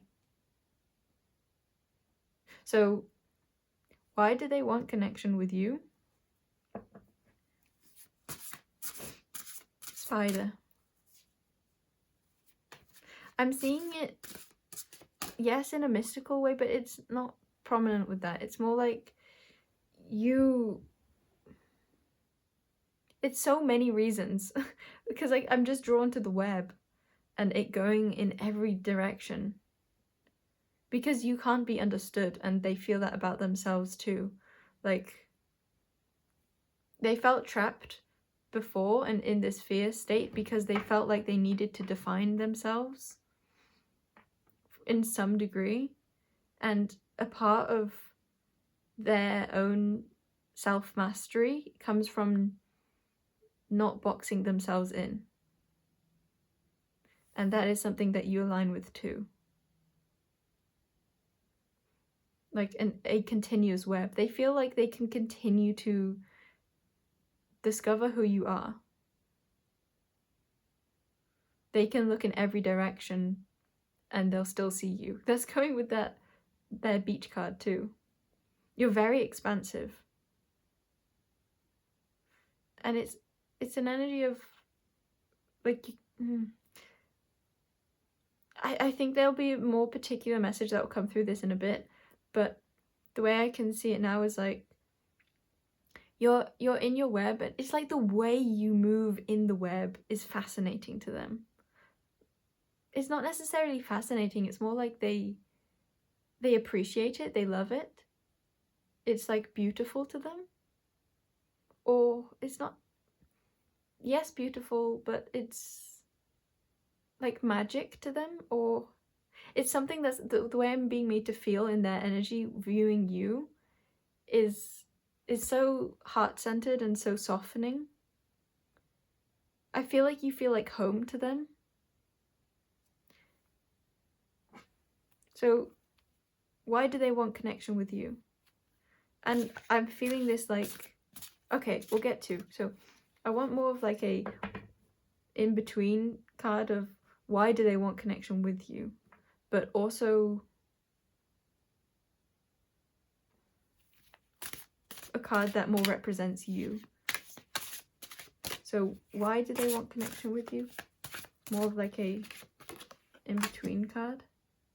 Because you can see the truth and you're very playful with it because of the way you play with life. They love how you don't take anything seriously, and yet you also can see everything for what it is. You have a discerning nose, and yet you don't always point out every part of your discerningness. It's like you know when to love. It's like you...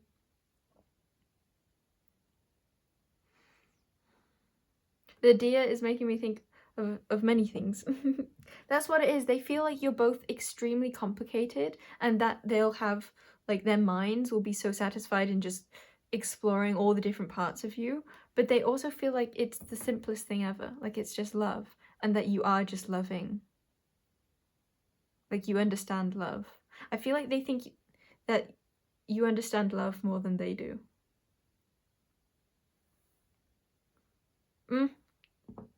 Maybe in one way.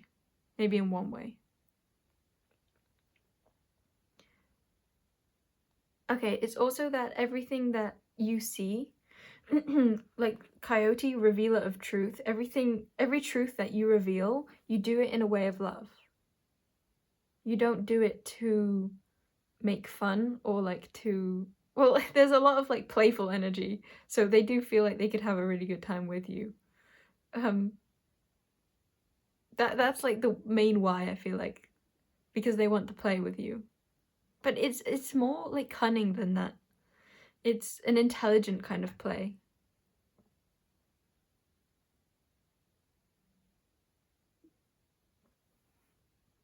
They feel like they could have such good conversations with you. It's like a very wise energy where you could talk about the deepest of things, but with such a lightheartedness that it's not where either of you are taking yourselves too seriously, or life or the subject too seriously.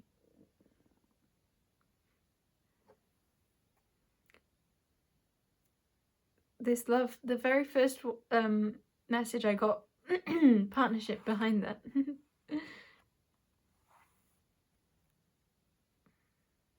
I can't get out the message, so I guess it's not for this pile. Partnership, love, and community. Wow. Why do they want to connect with you? Because they see you as someone they want to be around. Because you hold both. It's like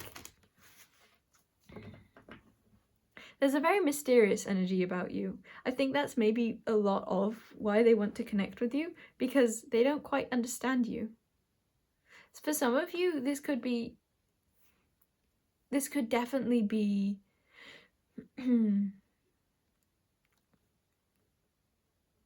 beings, whether they be physicalized or not, who love to observe you. Like, they like the way you do it. They like the way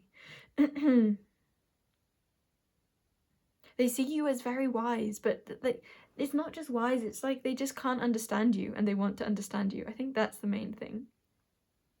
That's it though. I keep wanting to say, I think that's the main thing, but I'll say that about everything. That's literally the spider energy I was getting. With the web, it's like every direction for you is the main thing. Like, they might see you as having like one particular hobby and being like, oh, so that's their thing. That's Pile 2's thing. They're good at that. That's like kind of who they are.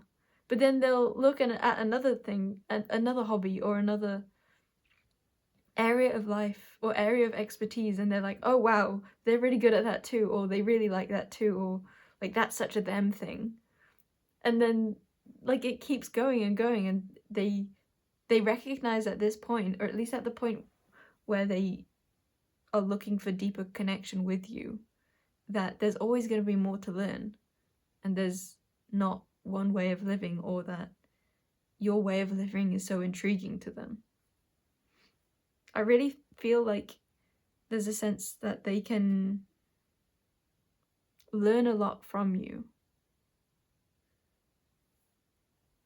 They want me to give the example of like an apprentice in spirit. Like you might not know that there's someone apprenticing under you. Like they're watching the way that you're living life, watching who you are, how you do it, who you do it, what you do, how you do, who you are, why you are, where you are.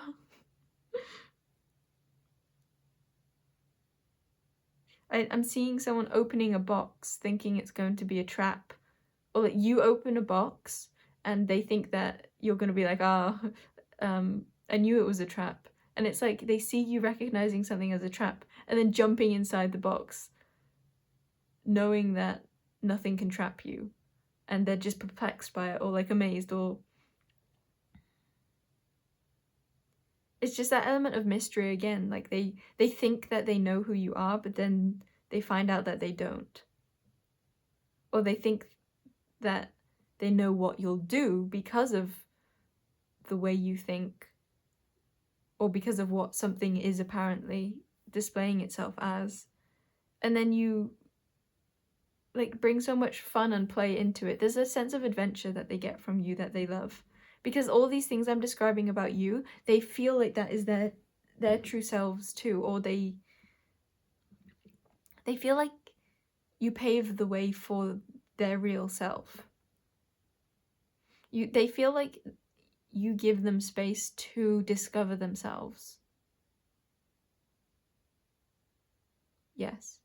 Because they felt boxed in. They felt so boxed in before, and like they had to hide away from all the truths that they thought were true. But you reveal a greater truth that allows them to expand their wings, to grow wings. You open their eyes.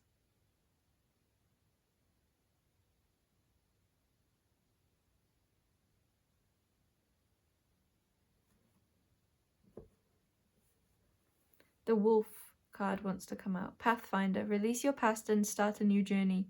You are a teacher and help others find their way. There will be challenges, but your soul is strong.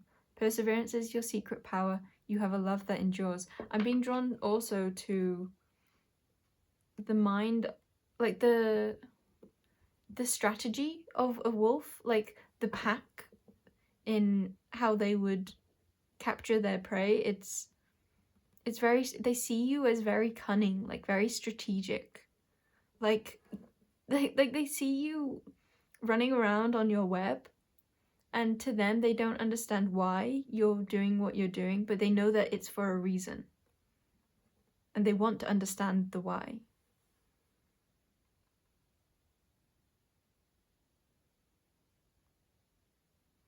Like I would say they love to observe you, but it's not that. It's like it is that, but those words didn't hit. It's more like they want to be a part of this, or it's like not just watching you to watch you. It's like watch you in order for them to then do that themselves, or to replicate, or to, it's like they're not just going to hear your information. They're going to use it and put it to practical use. They see you as someone who can really go places, and they find this to be an admirable trait. Admirable? Like this could be someone also with like quite a business mindset. Like they have goals. They know where they want to go. They know what they're looking for, and you fit the bill very well. Or like they even if it's like not something where they would want to like hire you because you do it in the way that would benefit their company kind of thing.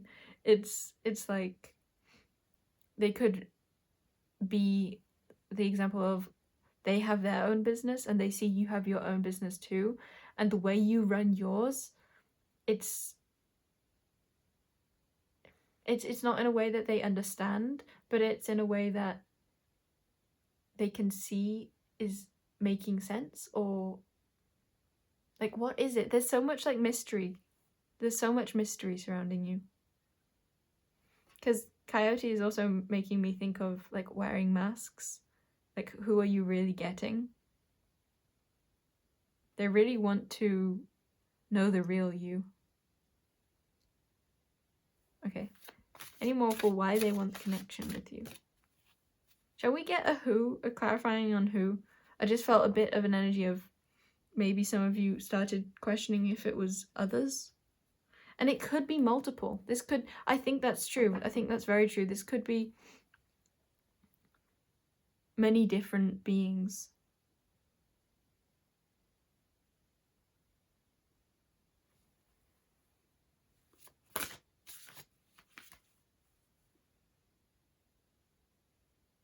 I think I'm gonna leave at least that part at that.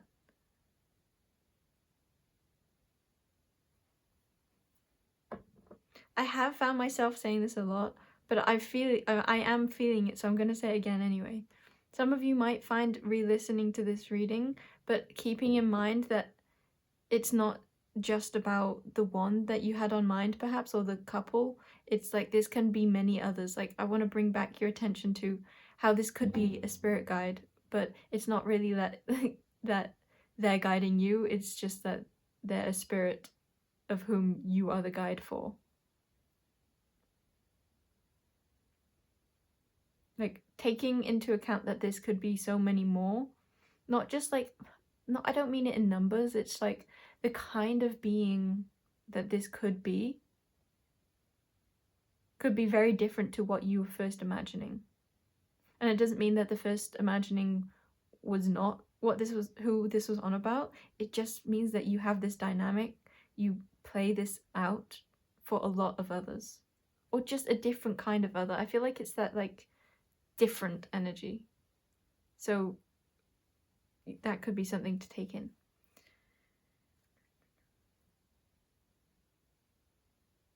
I want to say also it's like your joy of living, and it's your joy of the difficult parts of life too. It's even for some of you, it's the joy of work. You might be a workaholic, or insert other adjective description way of saying you love what you do. And it's like the specific to something you do that others would describe as work or others would find difficult. Yeah, it's more like that. You love something that others would find difficult. Maybe you love what you find difficult too. But it's more giving an energy of like miracle, of you find it easy. It's like you can fly backwards. Other birds would find this very difficult.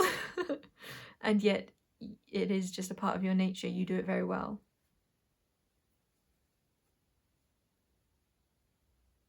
There's so much. I feel like I just cannot put a finger on you. I can't. I can't. You are just, there's so much to you. There's so much to you.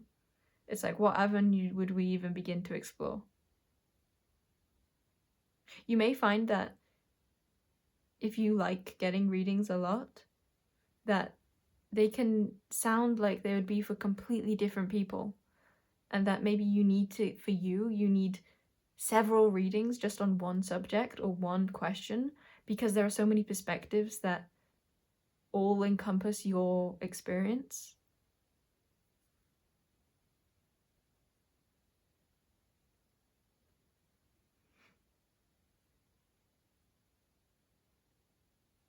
There's more to this reading, but I'm not sure what it is yet. If you feel like this is it for you, that might be a call for you to leave. Because it feels like there's more messages, but they're going to be more specific, or there's an aura of difference surrounding it.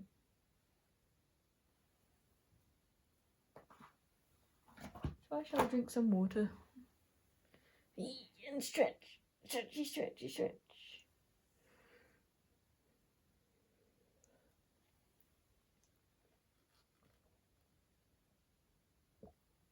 You might be in a bit of like an unknown phase of your life. Or like you don't know how to take a step forwards with maybe this connection. It doesn't feel like it's to do with this connection. It could be. Which connection? Exactly. You may have weaved your web and are now questioning. You're like back at the center having done one large web, and now you're like, okay, now which direction do I go? It's like you might have been fixing up lots of parts of your web for a very long time, or like extending certain parts to reach certain milestones or certain other branches, other leaves, other connections, and now you feel like you're back at the center and it's complete. And full stop, like, now what? And it's not in like an unsatisfying way. It's kind of like not feeling inspired, but also not feeling uninspired. I feel like you've done it, like you've got all the puzzle pieces, or you've completed some section, and you're like, okay, so where are the next clues? I feel like you think the universe has yet to catch up with something of yours. I heard that may be true. I was hesitant to say that, but I clarified and they're like, yeah, go ahead and say it. And there was a joy to it. Because I think that's what you needed to hear in order to really receive the energy you're in. Maybe the universe really is just catching up with you. And it's like, it's not necessarily that that's true. It's just that the energy of being in that is true. Because I feel like it's the acknowledgement of all that you are and all that you've done. It's the really defining that sense of completion. It's the acknowledgement that it's not the end, but it surely is, or it for sure is, everything that you have got to and created and made yourself to be right now. It's like, yes, everything is the end, but this is everything is the end, and this is you really feeling that. Really feeling complete. Because it was always complete, but it was a different kind of completion, and now you're really feeling wholeness. You're really feeling like you can start from the start again. Or like you're free of burden now. It's like you no longer have to be preserving your web or securing it in place or patching up all the breaks. It's like your web is now automated. So you have more free reign. Like, do you want to go build another whole web? Or do you want to extend this one? Or do you want to make it into like a double layered, so you can make it into like a trampoline and have more fun with this one? Or do you want to make like multiple smaller webs surrounding? I almost said legs. So something about movement could be significant for you. It's like that. It's like, I know I can move now, but what kind of movement do I want? Or where do I want to move? I'm getting the example of someone who is ready to leave where they currently live, and they've cleaned up so much that they can literally live anywhere in the world, or anywhere in all the worlds. So where do you want to go? Where do you want to live? And that's not really me trying to like ask that prompt. It's not me giving a prompt for that. It's more me just saying I think that's what you're already experiencing the energy of, or that's what you're now in. That questioning era. And it's not even like a deep questioning. It's like not like you're so tied up in your mind. It's more of a peaceful sort of presence. Appreciation for this space. Because I feel like you might have been tidying up that web of yours for a long time. And because it took so long, you were able to integrate this coyote spirit within you that you don't take things so seriously, even the hard things, even that long long phase of work is an energy of retiring from something that you persevered at for a very long time.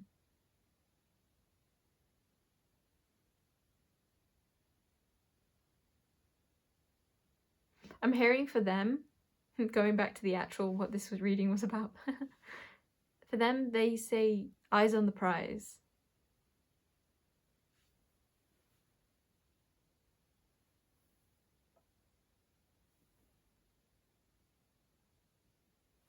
Okay, pile 2, that is where I leave your reading. It has been a pleasure. It has been a beautiful journey of expression through cards and through energy between you, me, and them. Namaste. I'll see you in another. And by another, of course, I don't mean reading. I can mean reading, but I'm also mean another energy expression of life. Of love. Ah, love!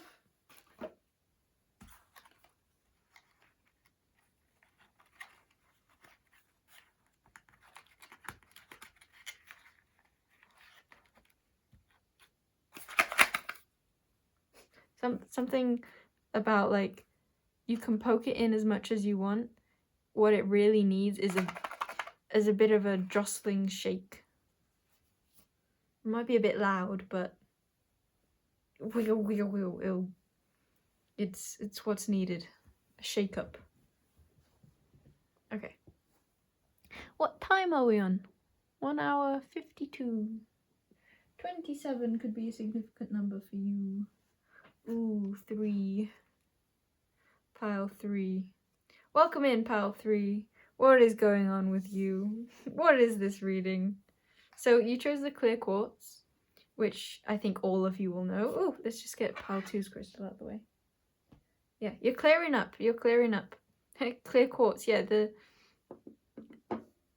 old is released and now the new is also released. Interesting. The new has begun, but what is new? What are you really beginning? And is this a beginning you want to continue with, or is this a beginning that is going to be soon an end? So in the past selection, you also got Moose with Wisdom and Tiger with Fire. Ooh, there's a little gnat. I think I just hurt him. Oh, I think he's okay. Does he want to be a part of the reading?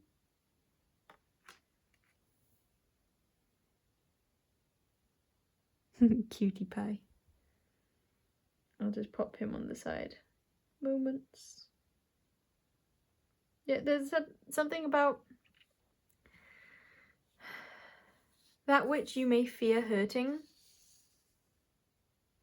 may take a while to get over or to release, or you find out that it wasn't actually hurting it.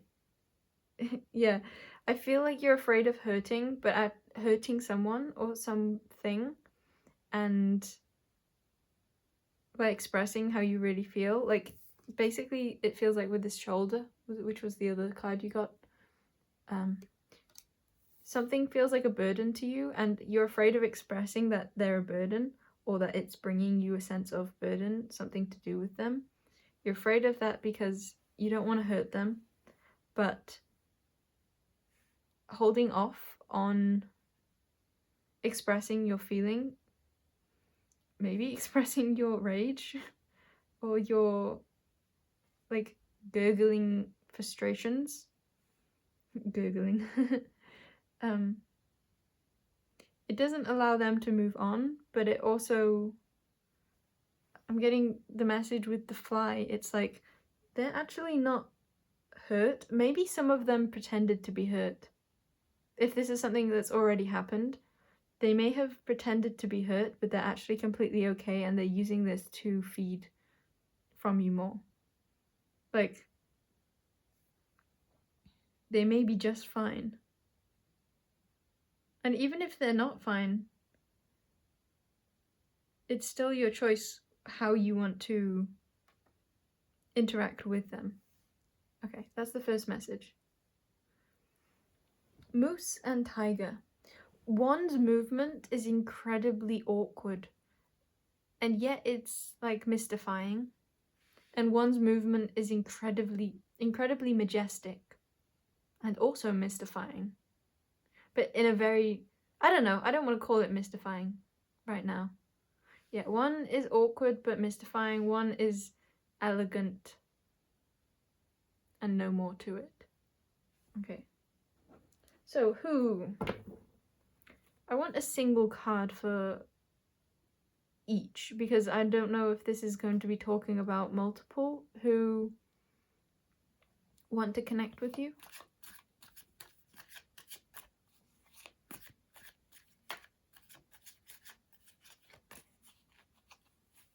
Who wants to connect with you? I've got one. 9 of Swords. Oh, that's really interesting. I just I just touched my face and I felt like I'm so tired. I'm so tired. So one being is very tired and they're in a very anxious state. They're very in their heads and worried. Very in their heads and worried. This is when they came out. I don't know if this is going to be... Oh, this is pointing towards them. I think this is still them. See, I'm getting a little angry now. And this is this energy I feel like you have. I'm getting a little angry because I asked for cards, like I was very clear with my boundaries, essentially. But they still gave me cards that weren't to do with what I was asking. That's how I'm feeling. Like, these aren't 2 new beings. This feels like these are to do with them. This one. So that feels like what you have experienced with them. This essence. And I can't fit it. It's like, if I really wanted to, I could completely fit this into my life. But like they provide a lot for me. They seemingly take care of a lot. And yet I feel annoyed at them because they're not actually doing what I asked them to do. This is what you're feeling.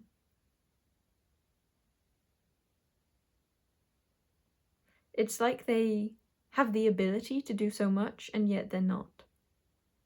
Or you feel like you have to take on so much more than is what you had like bargained for. Ooh, I'm getting angry. You're angry at them, aren't you?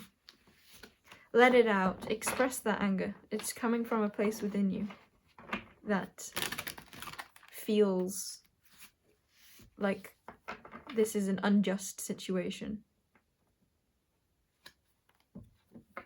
You feel like you're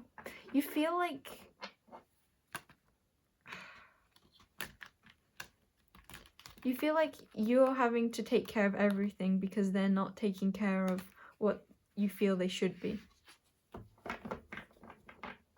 And it's making you want to let go of them completely because they're becoming more of a burden than a help. Okay. Okay, that's what this reading is going to be about. This isn't going to be about why they want to connect with you. I will get a little bit on that. That is what the reading is called. Okay, why do they want to connect with you? I'll get one card for that. This is feeling like spiteful energy. Like, I'm only doing this for the sake of it. I feel like that's how you feel at this point. Like the love has gone and now you're just doing it because you said you would, not because you actually feel like it's right to be doing or that you want to be doing it. So why do they want connection with you? Cocoons you so your divine potential grows. Meditate, reflect, undergo a metamorphosis.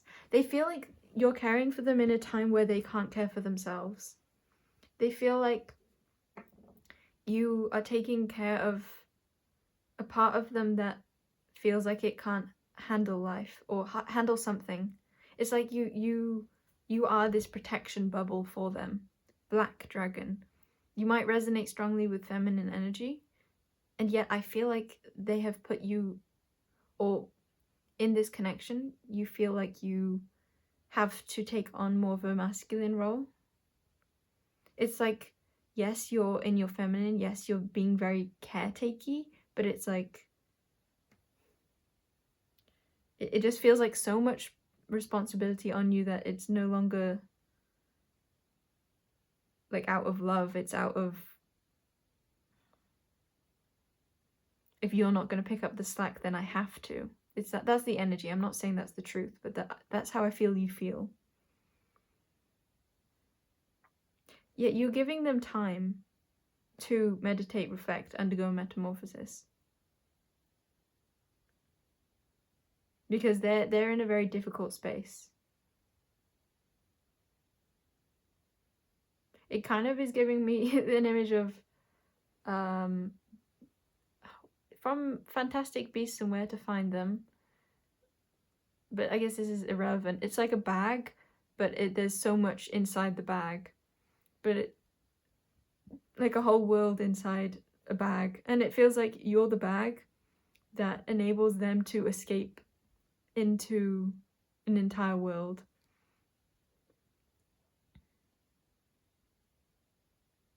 I'm just wondering what approach to take, because it's like I want to bring in compassion for them, because it feels like they really, how do they feel? That's what I want. Yeah, they are really undergoing a big shift, and they feel like you're like caretaking that shift. You're helping them. You're really, really helping them. It just, I don't know, it feels overbearing. Not overbearing, but like overburdensome. Like at the pile selection, I kept getting like, you are holding a lot. You may resonate with the collective message that was at like the very end of the pile selection. Okay. What cards do we get? I think I want to get some Aina cards from my creation. So these are all characters. So I want to, what do I want to ask? I feel like there's a lot to release here, like a lot of emotion. And I do hope this reading can be a space where you feel like you can validate how you feel. Where you feel and are reminded that all that you're experiencing is so... You're allowed to feel all of that. You're allowed to feel all of that. Okay. So, what do I want a question on?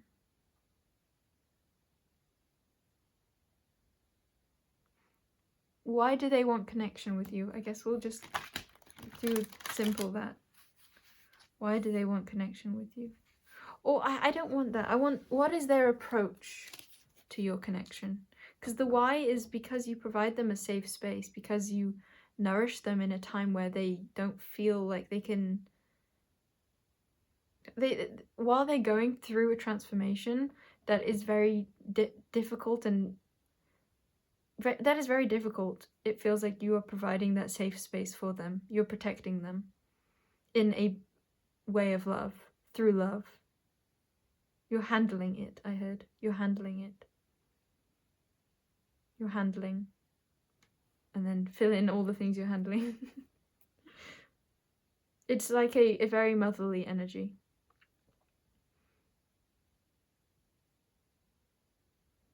You're allowing them to become who they're becoming. Okay, full stop.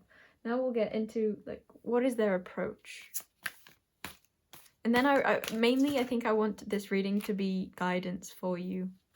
I'm sorry if you wanted me to do more of what the reading is titled, but I go where I am called, and I feel like that is what would benefit you most. Oh, interesting. We got a blank card. I need to drink, one moment.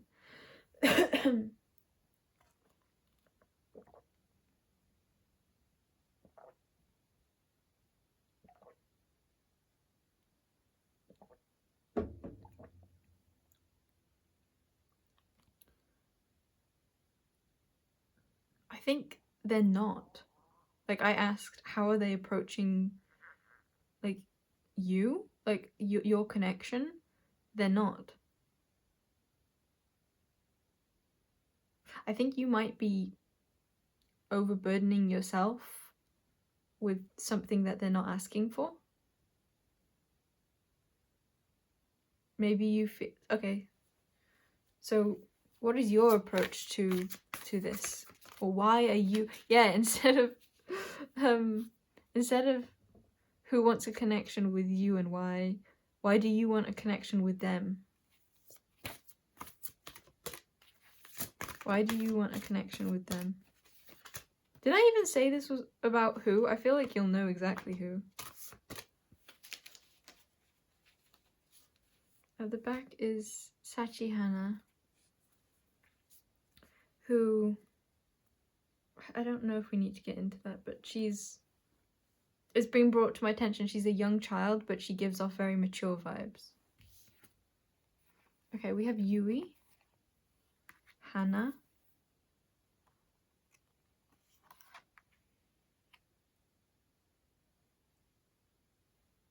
okay, so you feel very, very nurturing towards them. You feel it's in your nature to hug, basically. Are these even in view? It doesn't really matter. I guess I'll put that like that.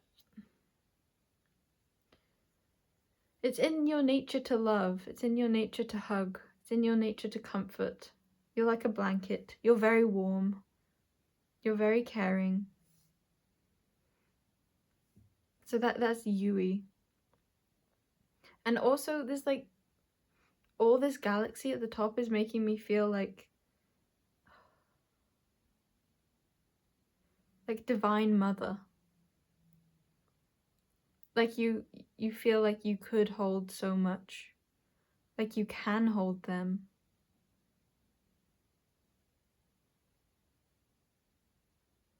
So that's why.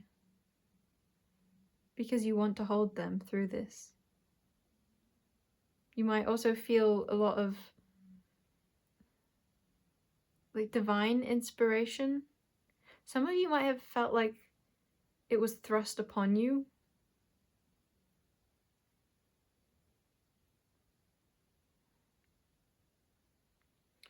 And Hannah is actually the character that I, in a couple other readings, mistook. Like, the actual character, I can't remember her name.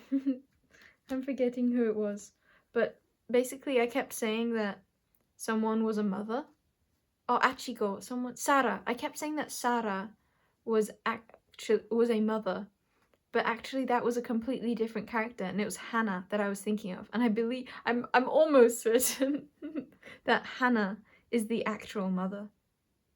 So something again about mother, but it's like the true mother. Like you got it wrong 2 other times before, and this time you got it right.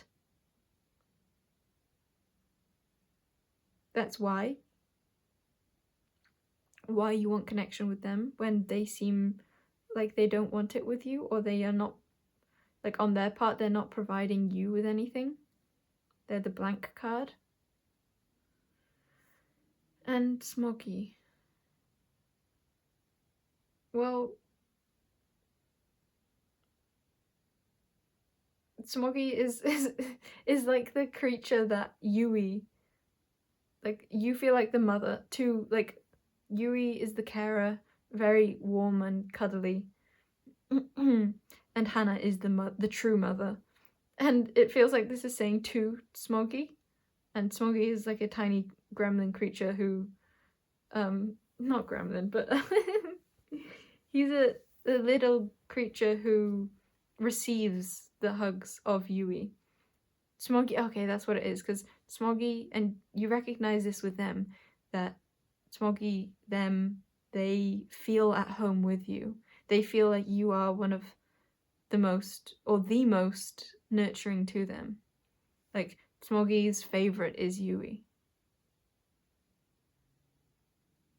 So it's like, even though they don't give you anything, you know that, like, they love you the most, or they know that, you know that they feel so comforted by you.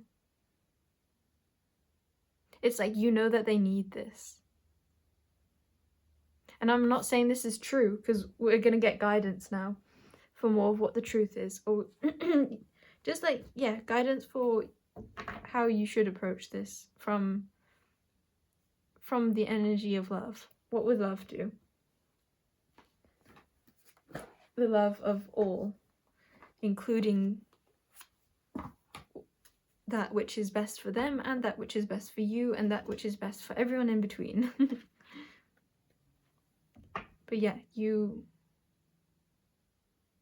feel like your why is because they need it, because you feel like you can do this best.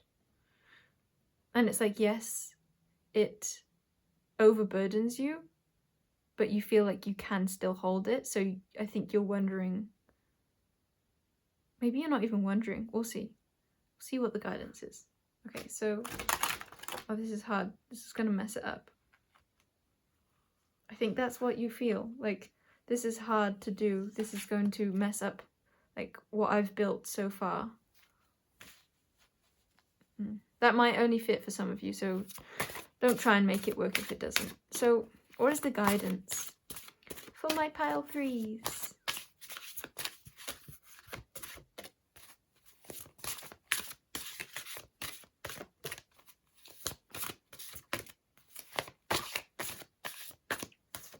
Where is the guidance?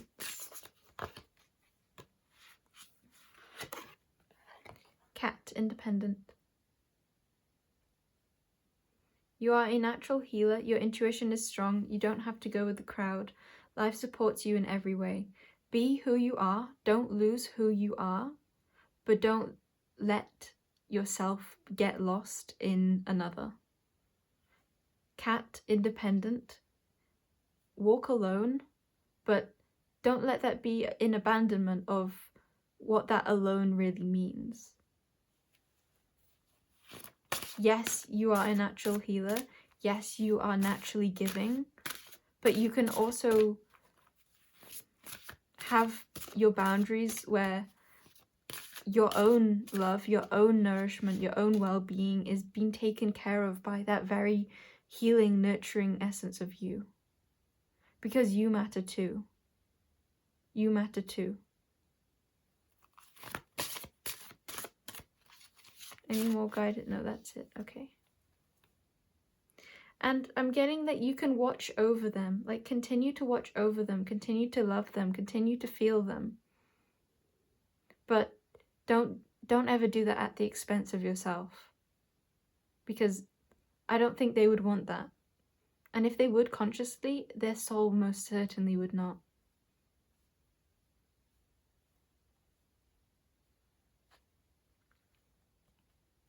Shall we read that?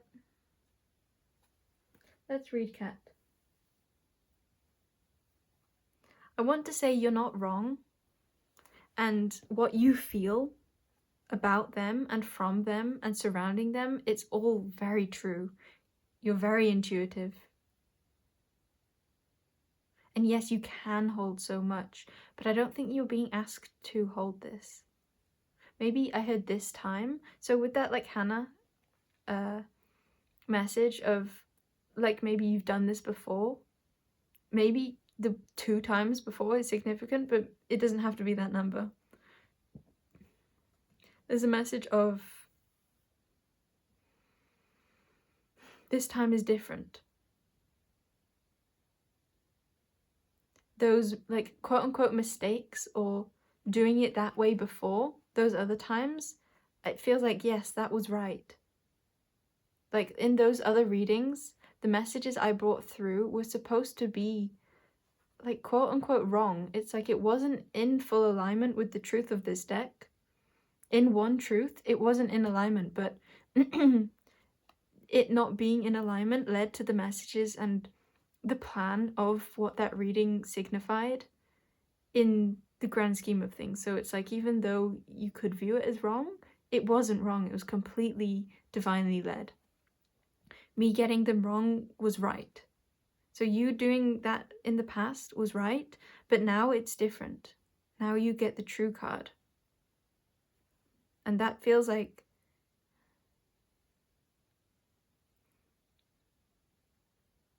what is the true mother? What would the true mother do? And this is taking into account who you really see them to be.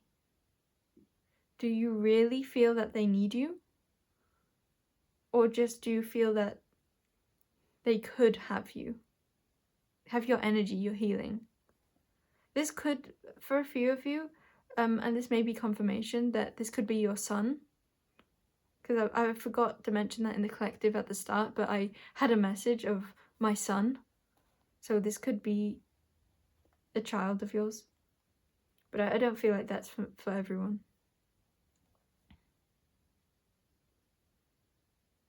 This time is different.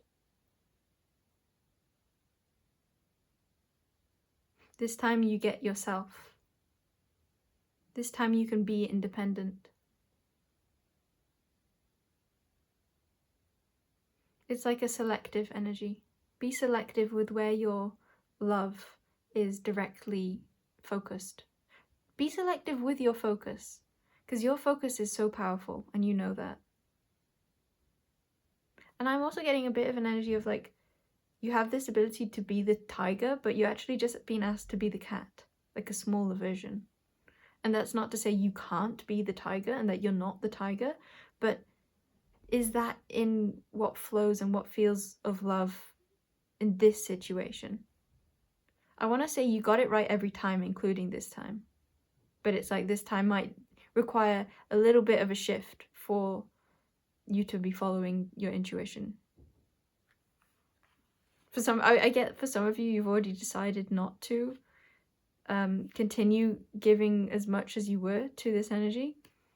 But then some of you feel a bit more on the border. So cat.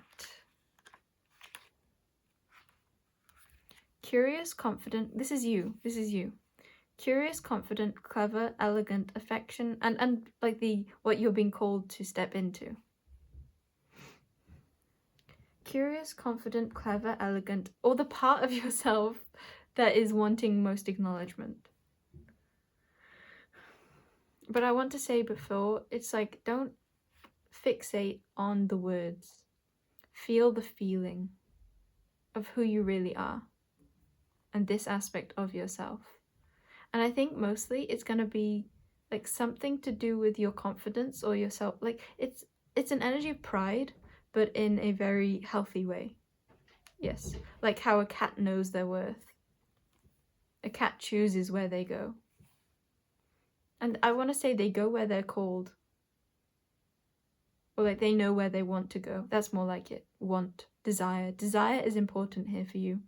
Like with that fire at the start, if you were feeling that frustration, that was probably out of you not following your desire. So where is this frustration wanting you to go? What do you want to be doing? How do you want to disperse your energy? / opposite of disperse your energy. So cat. Yeah, just the word, saying the word cat feels significant. Cat. Curious, confident, clever, elegant, affection, independent. See how I like stumbled on that one? It's like you recognize the former, like affection you understand, elegant, clever, confident, curious, yes. But the independent is what I tripped up on. Intuitive, mysterious, and the mysterious part. Selective, supernatural, stoic, many lives. Cats are unpredictable, independent, and mysterious creatures. They love the night. Cat people are highly selective Cat people are highly selective when they choose friends and would be advised to guard against being so picky that they become reclusive. Cat as totem brings psychic gifts and creativity. Cats are in constant communication with spirit and bridge the world of the seen and unseen. Who has not witnessed a cat looking around an empty room as though following a ghost? They will shuffle away from unsavory situations and step away from problems.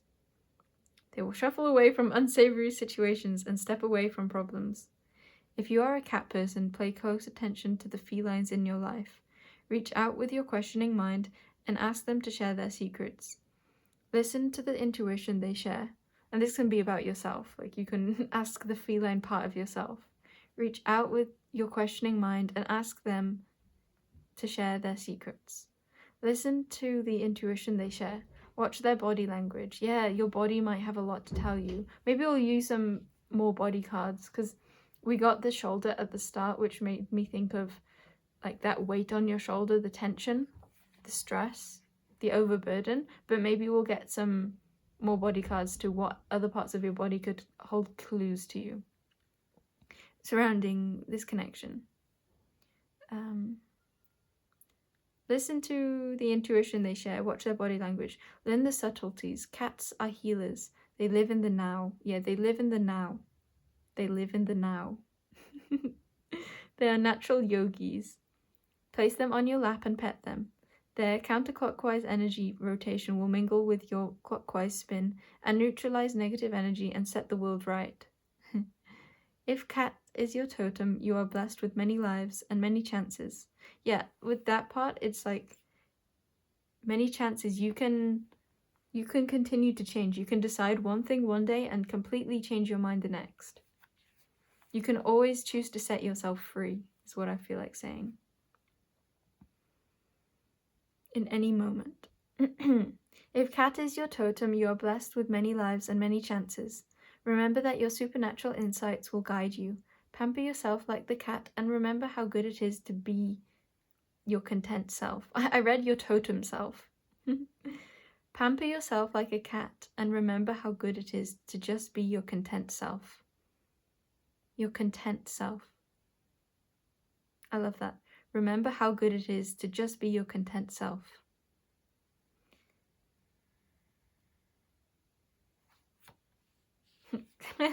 Don't let the dogs bug you.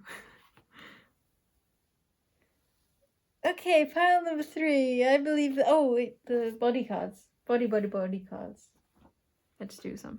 So what parts of they're flying out. Yeah, I really feel like your body can tell you a lot about how you feel about this situation and thus the direction you can take forward. So we got chest. You could feel a tightness in your chest, but also it's just making me think your heart. Your heart knows.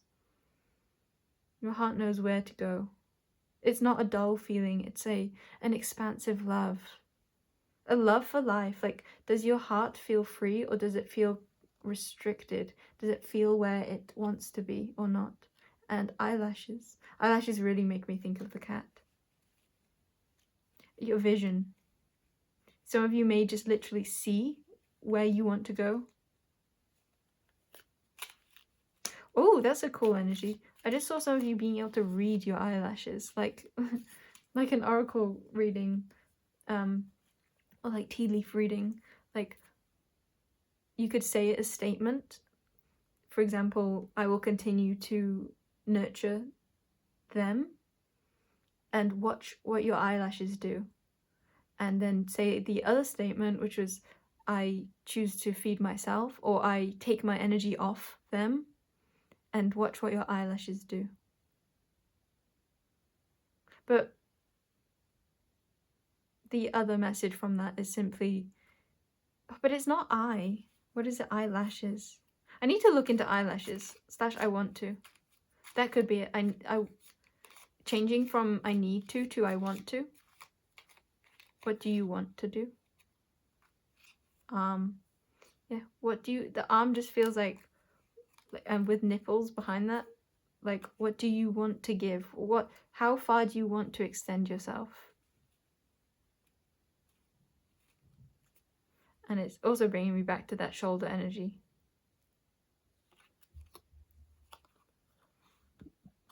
So, the key body part and your nails. I was being drawn to that because when that fly was on my nail, it's on the nail that I have I don't know what that's called, but it's a bit of white. But it like it's unhealthy basically. And that fly was on that. So, and that's my Jupiter finger. The main finger, I want to call him. So that could have significance for you. Let's put them down here. Let's take away this empty card, shall we? And put these guys here.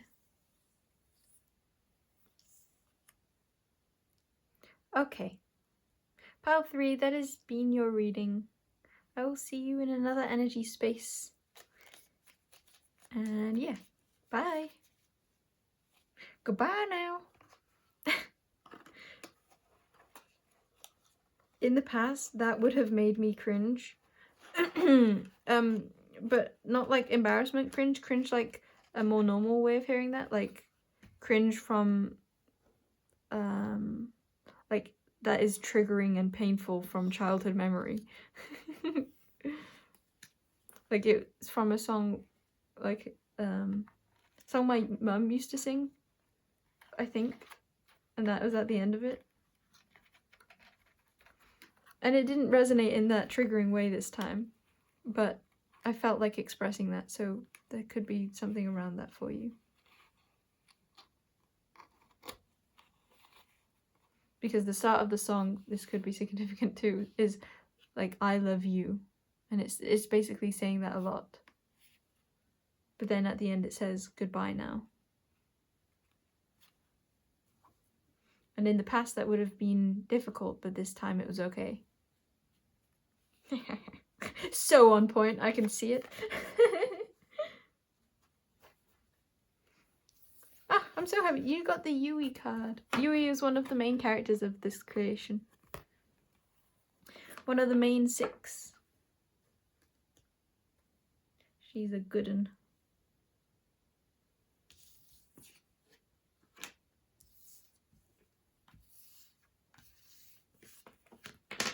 Yui loves crafts. I wonder if you love crafting.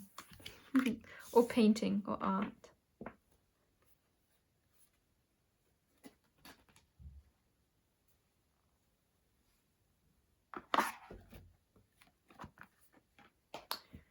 Water.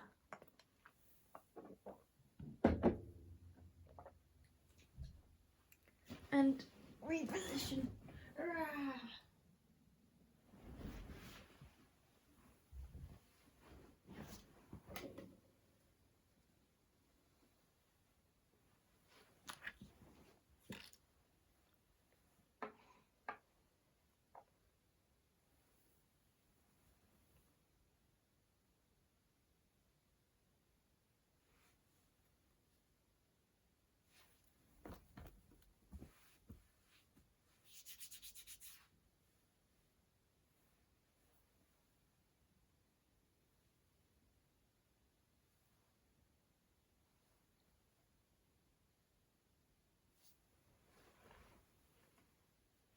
Welcome in, pile number 4.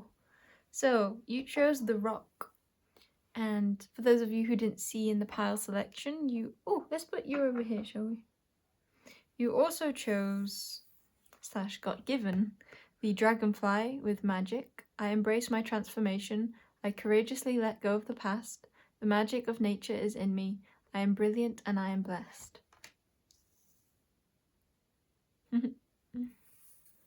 Hey, I just realized some of you could be from pile 2, and just in case you are, I won't get too far into this, but look, it's them as the dragonfly. No longer the mouse. So, forehead is also another card you got from a body deck. Armpit. And fingies.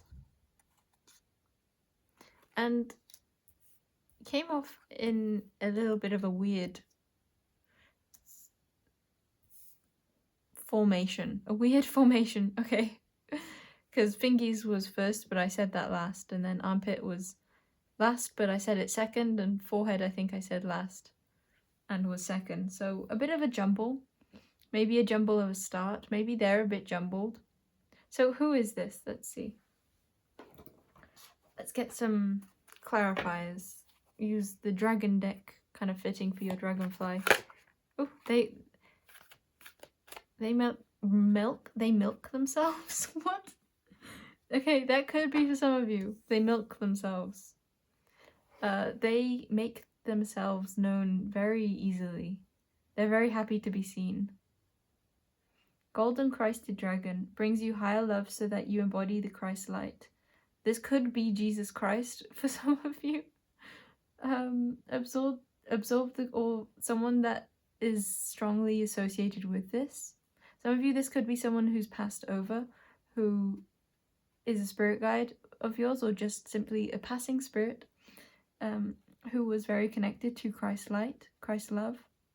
You are protected, expand your heart, and remain fifth dimensional. I want more cards for who they are. I think they like that too. Psychic. Yeah, and with that message that I was getting in the pile selection part, it felt like they didn't really want to impede too much. They wanted you to kind of live your own life and be in your own lane, and they were very just happy to stand back, to not have too much influence. Air and water dragon. This could also be a parent or someone close to you who looks out for you. Someone who looks out for you. I'm even being drawn to this flip of the tail. Like, it might not really...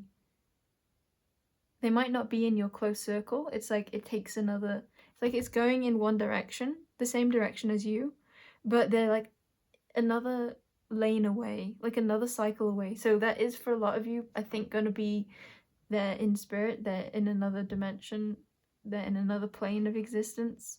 What you see is different to how they see. But this could also be like, instead of your immediate family, they're in your extended family. Or instead of like within your country, they're in another country, something along these lines. I feel like this is a pile with a lot of different possibilities of who this could be. Like, not necessarily for each individual, but like not one of you. Okay, let me phrase this in a simpler way. It could be a spirit guide for one, and Jesus for another, and family for another, but I'm not saying that all of those three apply to one single person. Yes, because this feels like they're very much a singular for you. Okay. So with the air and water dragon, with who they are, helps you connect to higher frequencies, trust your intuition, develop your psychic abilities, be open to enlightenment, express your inner song. They feel very higher dimensional, like they see a lot. They're very grounded in themselves, very watery energy, very guided. Aquamarine dragon from Neptune enables you to access your deepest soul wisdom. Spirituality and wisdom are available to you. Develop your psychic abilities and receive ineffable soul knowledge. Bad goodness, are they psychic? I'm seeing with the golden crested dragon, it's almost like this gold shines a light on their psychic abilities, on their intuition, their sight. Oh, and they're so caring too. It's like this love of Jesus or the Christ light. I don't know too much about this energy, so I might be changing it to how you naturally perceive it, but that's okay. It feels very giving. It's like this golden energy of maybe what they love to just express in the world. It's like they're very open with their guidance. It's not guidance, it's with their wisdom, with their connection to higher love, to a truthful love. Yes. They very much like to guide. They, whether this be you or not, it's like they have a way of guiding that isn't it feels like it is like particularly trying to guide, but they do it in a way that feels like they're kind of just showing themselves off, like how, like, this is how I do it, that kind of energy. They're influential. They teach not through directing individuals, but they teach through example. But it's still an intentional teaching. It's not just like someone living their own life and being inspirational for those that they cross their paths with. Though they seek out, and maybe you in particular, they seek out those who they feel they're guided to guide. But again, they do it through showing themselves, showing their embodiment. And it's very much they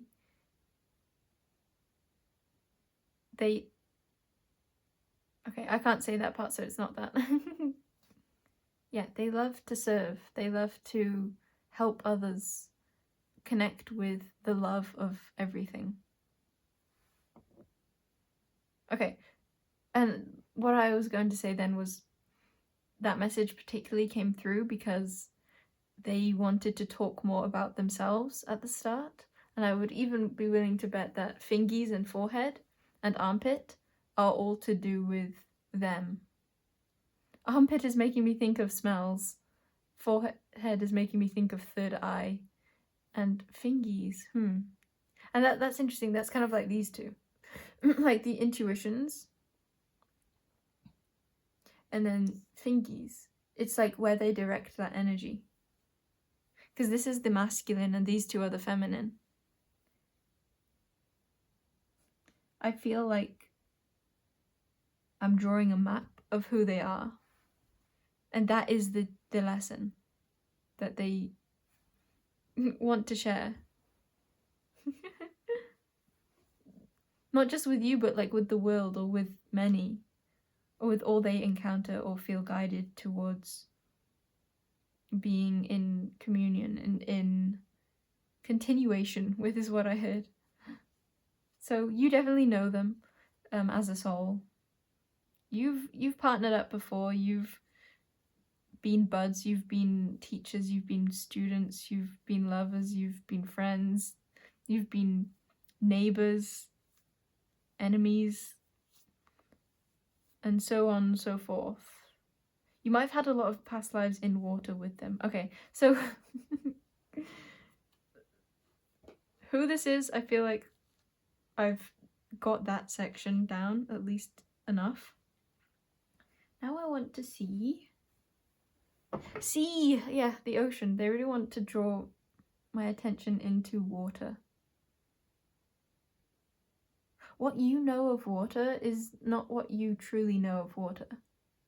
They want to enlighten you to how you can really perceive your home and where you've really come from and what you really are. I'm being drawn to, Hank. It's someone on YouTube. I can't remember his full name, but he's called Hank, and he made a video speaking about, and this isn't just something he has come into, I believe many people, like there are books on this, like of how we're basically fish, like humans are basically fish. That wants to be brought to your attention. Okay, I feel out of it with them. They really just want to take the lead. They don't want me to do like They want to be here. They want to be here with you. They want to be the one speaking. Okay, I'm going to... They don't want me to get more cards. Okay, I'll listen. Okay, take the floor. This is going to be them speaking. One moment, I'm going to get a bit more comfortable, then we'll channel. So I love them. They do it in a serious kind of way, though. They're like, thank you. Very elegant. Okay.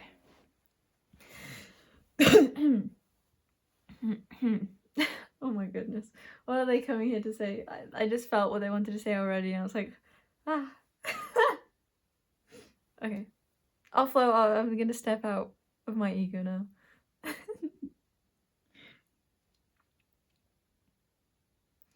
The world that you see is not the way I see it, and I really want to bring your attention to the way I see it, because we have formed a collaboration in not just this life, but many lives, where we exchange our thoughts of being, our imprints of the world around us. This is something that we have decided to connect with and to exchange, not just this lifetime, but in so many others. I really want to remind you of our past lives together, because this is something that will activate the knowing of who I am to you. And not just who I am to you, but who I am thus to many. The ocean is the place that we originate, but not in the way that you might think. It's not the place that I'm saying that our souls come from, but it is a place that a part of the makeup of who we now are is. So it is very important to understand who not only your soul is, but the expression of your current physicality's origin. This points you towards where you're really trying to go and what you're really trying to achieve. I can see this. I can see what you're trying to look for, to understand, and where you really want to go. Whether that be with the things that you're aware of, or the things that you've yet to come into surface with, yet to have surface within the mental body of your mind. I want to remind you of all the times where we had fins and we had tails, and we could fly not only through the air but through the water. I want to remind you of how the sky isn't something that you perceive, it's something that you experience. And the water isn't an expression of the flow of creation, it's the expression of that will that continues to drive life forwards in not a way of giving, but a way of receiving. I want you to remember how much you have gained through receiving. How many lifetimes you've had of simply experiencing a lack, not in a way where you suffer, but a lack of forward direction, which actually creates more shift, more change in the environment and thus within yourself than would ever have been created had you been more intentional with your forward movement, had you not allowed yourself to be in a state of lack. Not lacking love, simply lack. The key in understanding the state that we are trying to shift you into isn't that you can really perceive of with your mind or with your eyes. This is most certainly calling you into a higher mind and also a lower mind, a connection of the deepest part of you and also the highest part of you, the part of you that is far beneath the surface, that cannot be seen because to be seen would not be what it is, but also to that which is so seen and so visible that it is blinding. And so that you can't really understand either of the things that you are seeking to understand, at least not in the way that you have been conditioned to achieve such. Okay, they said a word and I don't know what it is and I can't say it. Okay, they want to go back in. Okay.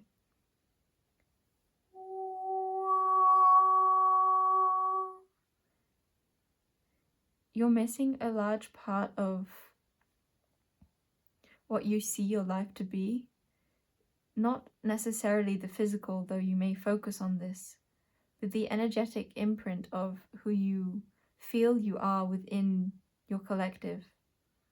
There is a large piece you feel is missing, but it is not missing, it is right there. It is not the in-between, it is not that it is in a different dimension, it is simply there. So you can feel it. That is what we want to bring through in this reading for you. That missing puzzle piece, that key to feeling the connection between that deep within the surface and that so high that is blinding. The connection is already there, and you could see yourself as the connection, but we don't want to focus on that. We want to focus on that which you are not seeing. And we're not trying to make it seen, because similarly to the higher and lower, for it to be seen would be to not acknowledge the surroundings that it is currently a part of. You have seen this and you have been able to connect with this part of yourself for so many other lifetimes, so many other expressions of your soul, yourself, in similar incarnations to the one you're currently in. Similar embodiment, similar physicalities and dynamics of how that plays out within your world and what you see and describe of as your world. But the conditions that have maintained the lifetime you're currently in are those which don't allow for this to be acknowledged. So we are bringing a sort of watery message that allows you to sense it, and yet we acknowledge that you won't fully grasp what we're trying to describe even by the end of this reading. So when we speak of these different aspects of yourself and energies that are coming to your mind, or coming to, like, they're trying to describe me now. I don't know, it's not working. but that it felt like they were trying to say that which is coming to my mind, like that which they're describing, which they're like showing to me and then I'm expressing. I'll go back into them now. Can you tell when it's me speaking? Because my voice goes like hee. I was trying to then figure out like where were they instead of just allowing them to speak. So that could be a part of this also. Yes, it is, because it is that which you cannot really comprehend that is the key. It's that which you forget, which hasn't really been forgotten. You're gliding through life in a way which is now so much smoother than you had in past lives, and yet it may feel the opposite because there are these missing pieces. But worry not that you have integrated all of these past life experiences and all of these trails of wisdom that you know and you are very aware of, that you have walked through and gained. You have lived many a lifetime of learning, and you have not forgotten that which you have learned. It's simply that your acknowledgement of it, because of the current conditions of your world and your collective, aren't going to be as comprehensive as they once were, and that is as it should be. So you need not feel as though you are someone else. You may completely feel in resonance with who you are in these other lifetimes, these other expressions of similar being, and know that you have not forgotten. You have not forgotten. You are not learning that which you have already learnt, because it has already been learnt. You are enabling these parts of yourselves that you have integrated fully in order to do what you came here for this lifetime to experience, to be a part of. You have an energy that will be expressed in new ways. That is a learning in and of itself, but more than a learning, we want to draw your attention to the energy of collaboration. And this, yes, is a collaboration between yourself and all the energies within your collective and that which you see your current world to be. But more than that, it is the energy of collaboration of all these other lifetimes that you're connected with that are specific to do with this current incarnation. We don't speak of all of your lifetimes.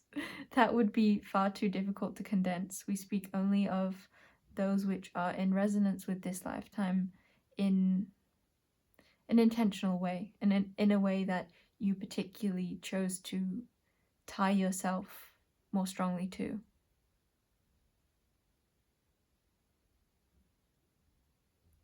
That is all we have to say for now, and you may wish to connect deeper with us should you want more specific information to you personally as a soul, as a being.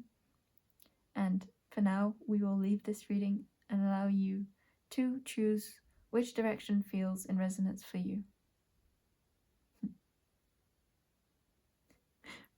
Some of them are like kind of waving goodbye. It's cute. It felt like they were kind of being dragged away, and like they were waving as they were being dragged away. Maybe it was by me dragging them away. Because I felt like the last few words I was saying felt like I was half there. It's like I was coming back, so it was like they had to like hurry out their message because I was coming back. Okay, so apparently that was your reading. That was who wanted to connect with you, and they certainly shared why they wanted to connect with you. So yeah, I guess I didn't need more cards for that because they took the reins on that one. Cool. That was your reading, pile 4. The rock.